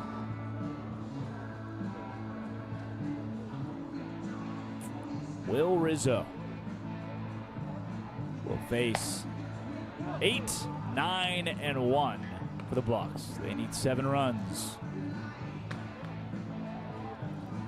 If I can be honest with you all, I feel like I've earned your trust. Vice versa. I feel like you've earned my trust. I trust you. This doesn't look good. Not for now, at least. Rizzo threw 71 pitches in the spring. Shortstop number 2. His hardest pitch was 97 miles an hour. Fastball typically hits about 94. And I Told you wrong. It's 9-1-2. A-Bears come to the plate. Takes a ball up high. That part's good. Guess now the bottom half of the ninth inning. Bases are clear. There was a swing and a miss from A-Bear.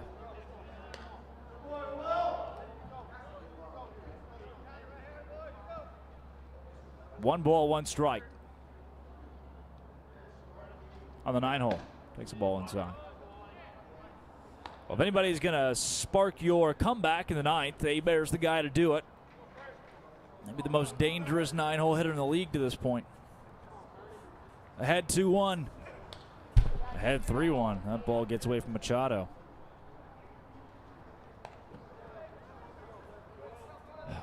The Bucs have 9 hits. The Miners have 5 hits. The Bucs have 3 runs. The Miners have 10 runs. The Bucs have 6 official errors. The Miners have 2. 3-1. Ball 4. All right. I'll take it.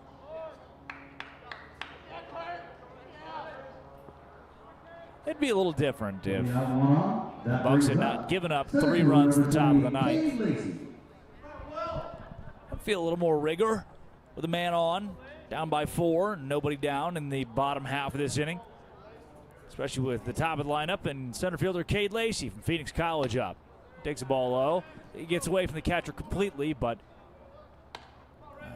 guess A-Bear wants to stay at first. Got into a little game of chicken with the catcher Machado.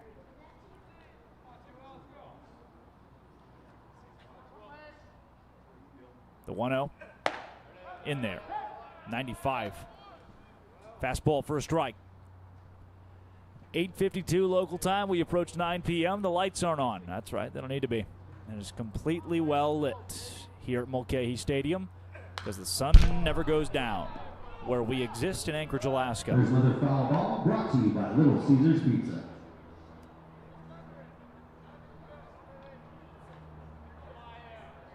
One ball, 2 strikes.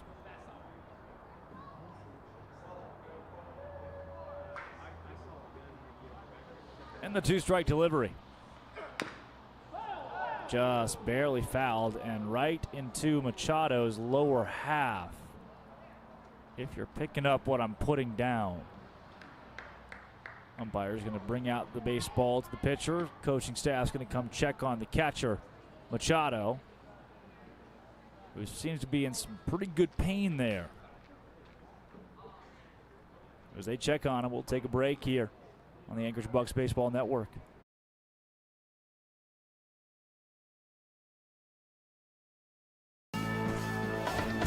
They call him the harder farmer, a real bad man with a soft side for hard lemonade. He's got a nose for lemons and for trouble. This time he's back with half tea, half lemonade, and 100%. Oh, wow. Oh, wow. Get your hands on some today before the harder farmer gets his hands on you. Well, we bring you back to a 1-2 count faster than expected. Machado has readjusted. We play on. And the 1-2 pitch. Lacey takes it down. 2 balls, 2 strikes. Okay, Lacey and company trying to keep the game alive. Another 2-strike pitch. Inside.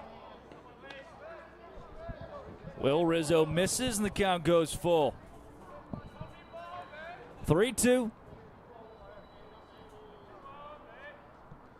Payoff pitch from Rizzo to Lacey. It's on the way. Foul. 7th pitch of the at-bat ensuing.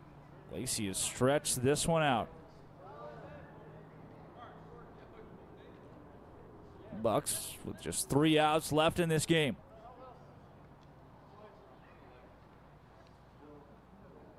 (3-2). That's low. The Bucs now have 2 on with nobody down. A little bit cooking here, huh? With 2 on and nobody out, that brings up right fielder number 25, Cole Haworth. Haworth comes to the plate. left fielder out of Cal Baptist, 2 holds. 2, 3, and 4 due up, and that's going to warrant a mound visit. And that mound visit means that we will continue the break that we were on here on the Anchorage Bucs Baseball Network. When Subway opened, they changed the fast food game. But sometimes you gotta refresh to be fresh. Welcome to the Eat Fresh Refresh, where there's so much new, some say it can't fit in one ad. I say, we're talking a new All-American Club, deli-style oven-roasted turkey, and... Oh, that's the new steak and cheese. Oh, yeah, I knew that. That's the one with the new seasoning. And that was the new MVP Parmesan vinaigrette. Right, which makes a next-level foot... Hold up, the Subway logo? Wait, I'm out of...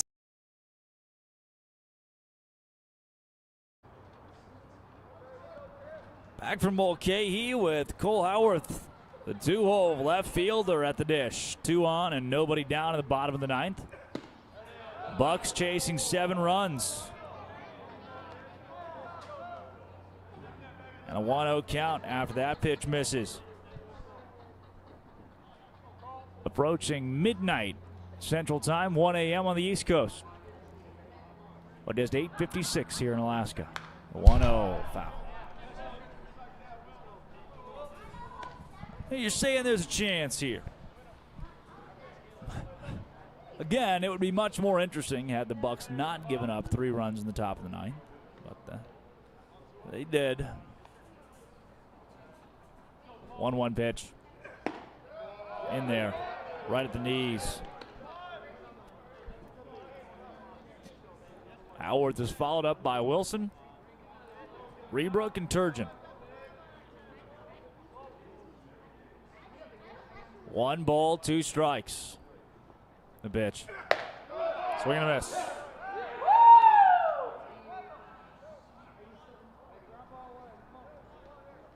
Runners on first. Ground ball away. Echoes out. Coach Tyler LeBrun for the Miners. Bucs are in danger of starting their season 0-2. Nolan Wilson, who already has 2 hits and 3 RBI. The team has 3 runs. You do the math. Comes to the plate. An opportunity to make more noise. Ball inside.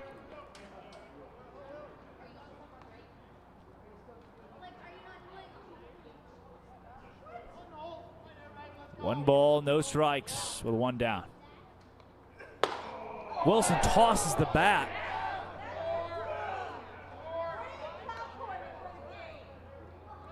Big swing and a miss. Gets some chirps from the Matsu dugout. That was a solid toss right into the netting. You can see it on his face, a little embarrassment there. Stands back in. Gets the same bat and stands back in. The 1-1 from Rizzo. Another swing and a miss.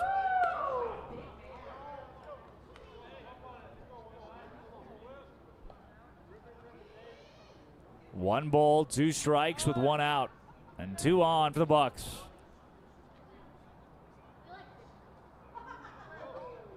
Rizzo from the stretch, looks over to second. Swing and a miss. Consecutive strikeouts for Rizzo. 2 on, 2 outs.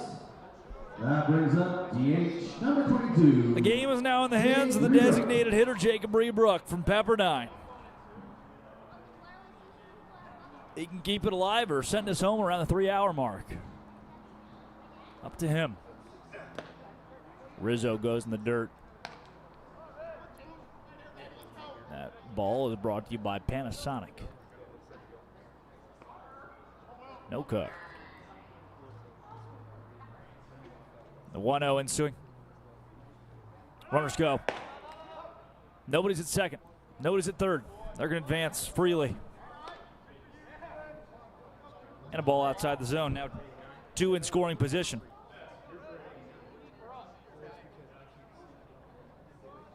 Runners at second and third. And a 2-0 count for Rebrook. Right back up the middle to the shortstop. Throw to first in time. Barreras ends the ball game. Final score, Miners 10, Anchorage Bucs 3. For the Miners, 10 runs on 5 hits, 2 errors for the Bucs. 3 runs on 9 hits and 6 errors. The Bucs out-hit the Miners by 4 and fall by 7 runs in this game. Errors, 6 of them. Do them in. For Drake Toll and our entire media crew here from Mulcahy Stadium, that'll do it for us. The Bucs drop to 0-2 this season, but go to Chugiak, Eagle River, to face the Chinooks tomorrow night. We'll be live on the air at 5:45 Alaskan time, whatever that is, your time. Don't miss it. Live, home and road, as the Mat-Su Miners are 2-0 and your Anchorage Bucs 0-2 after tonight's game. Thanks for watching, and as always, good night. And it's still a great day to be a Buck.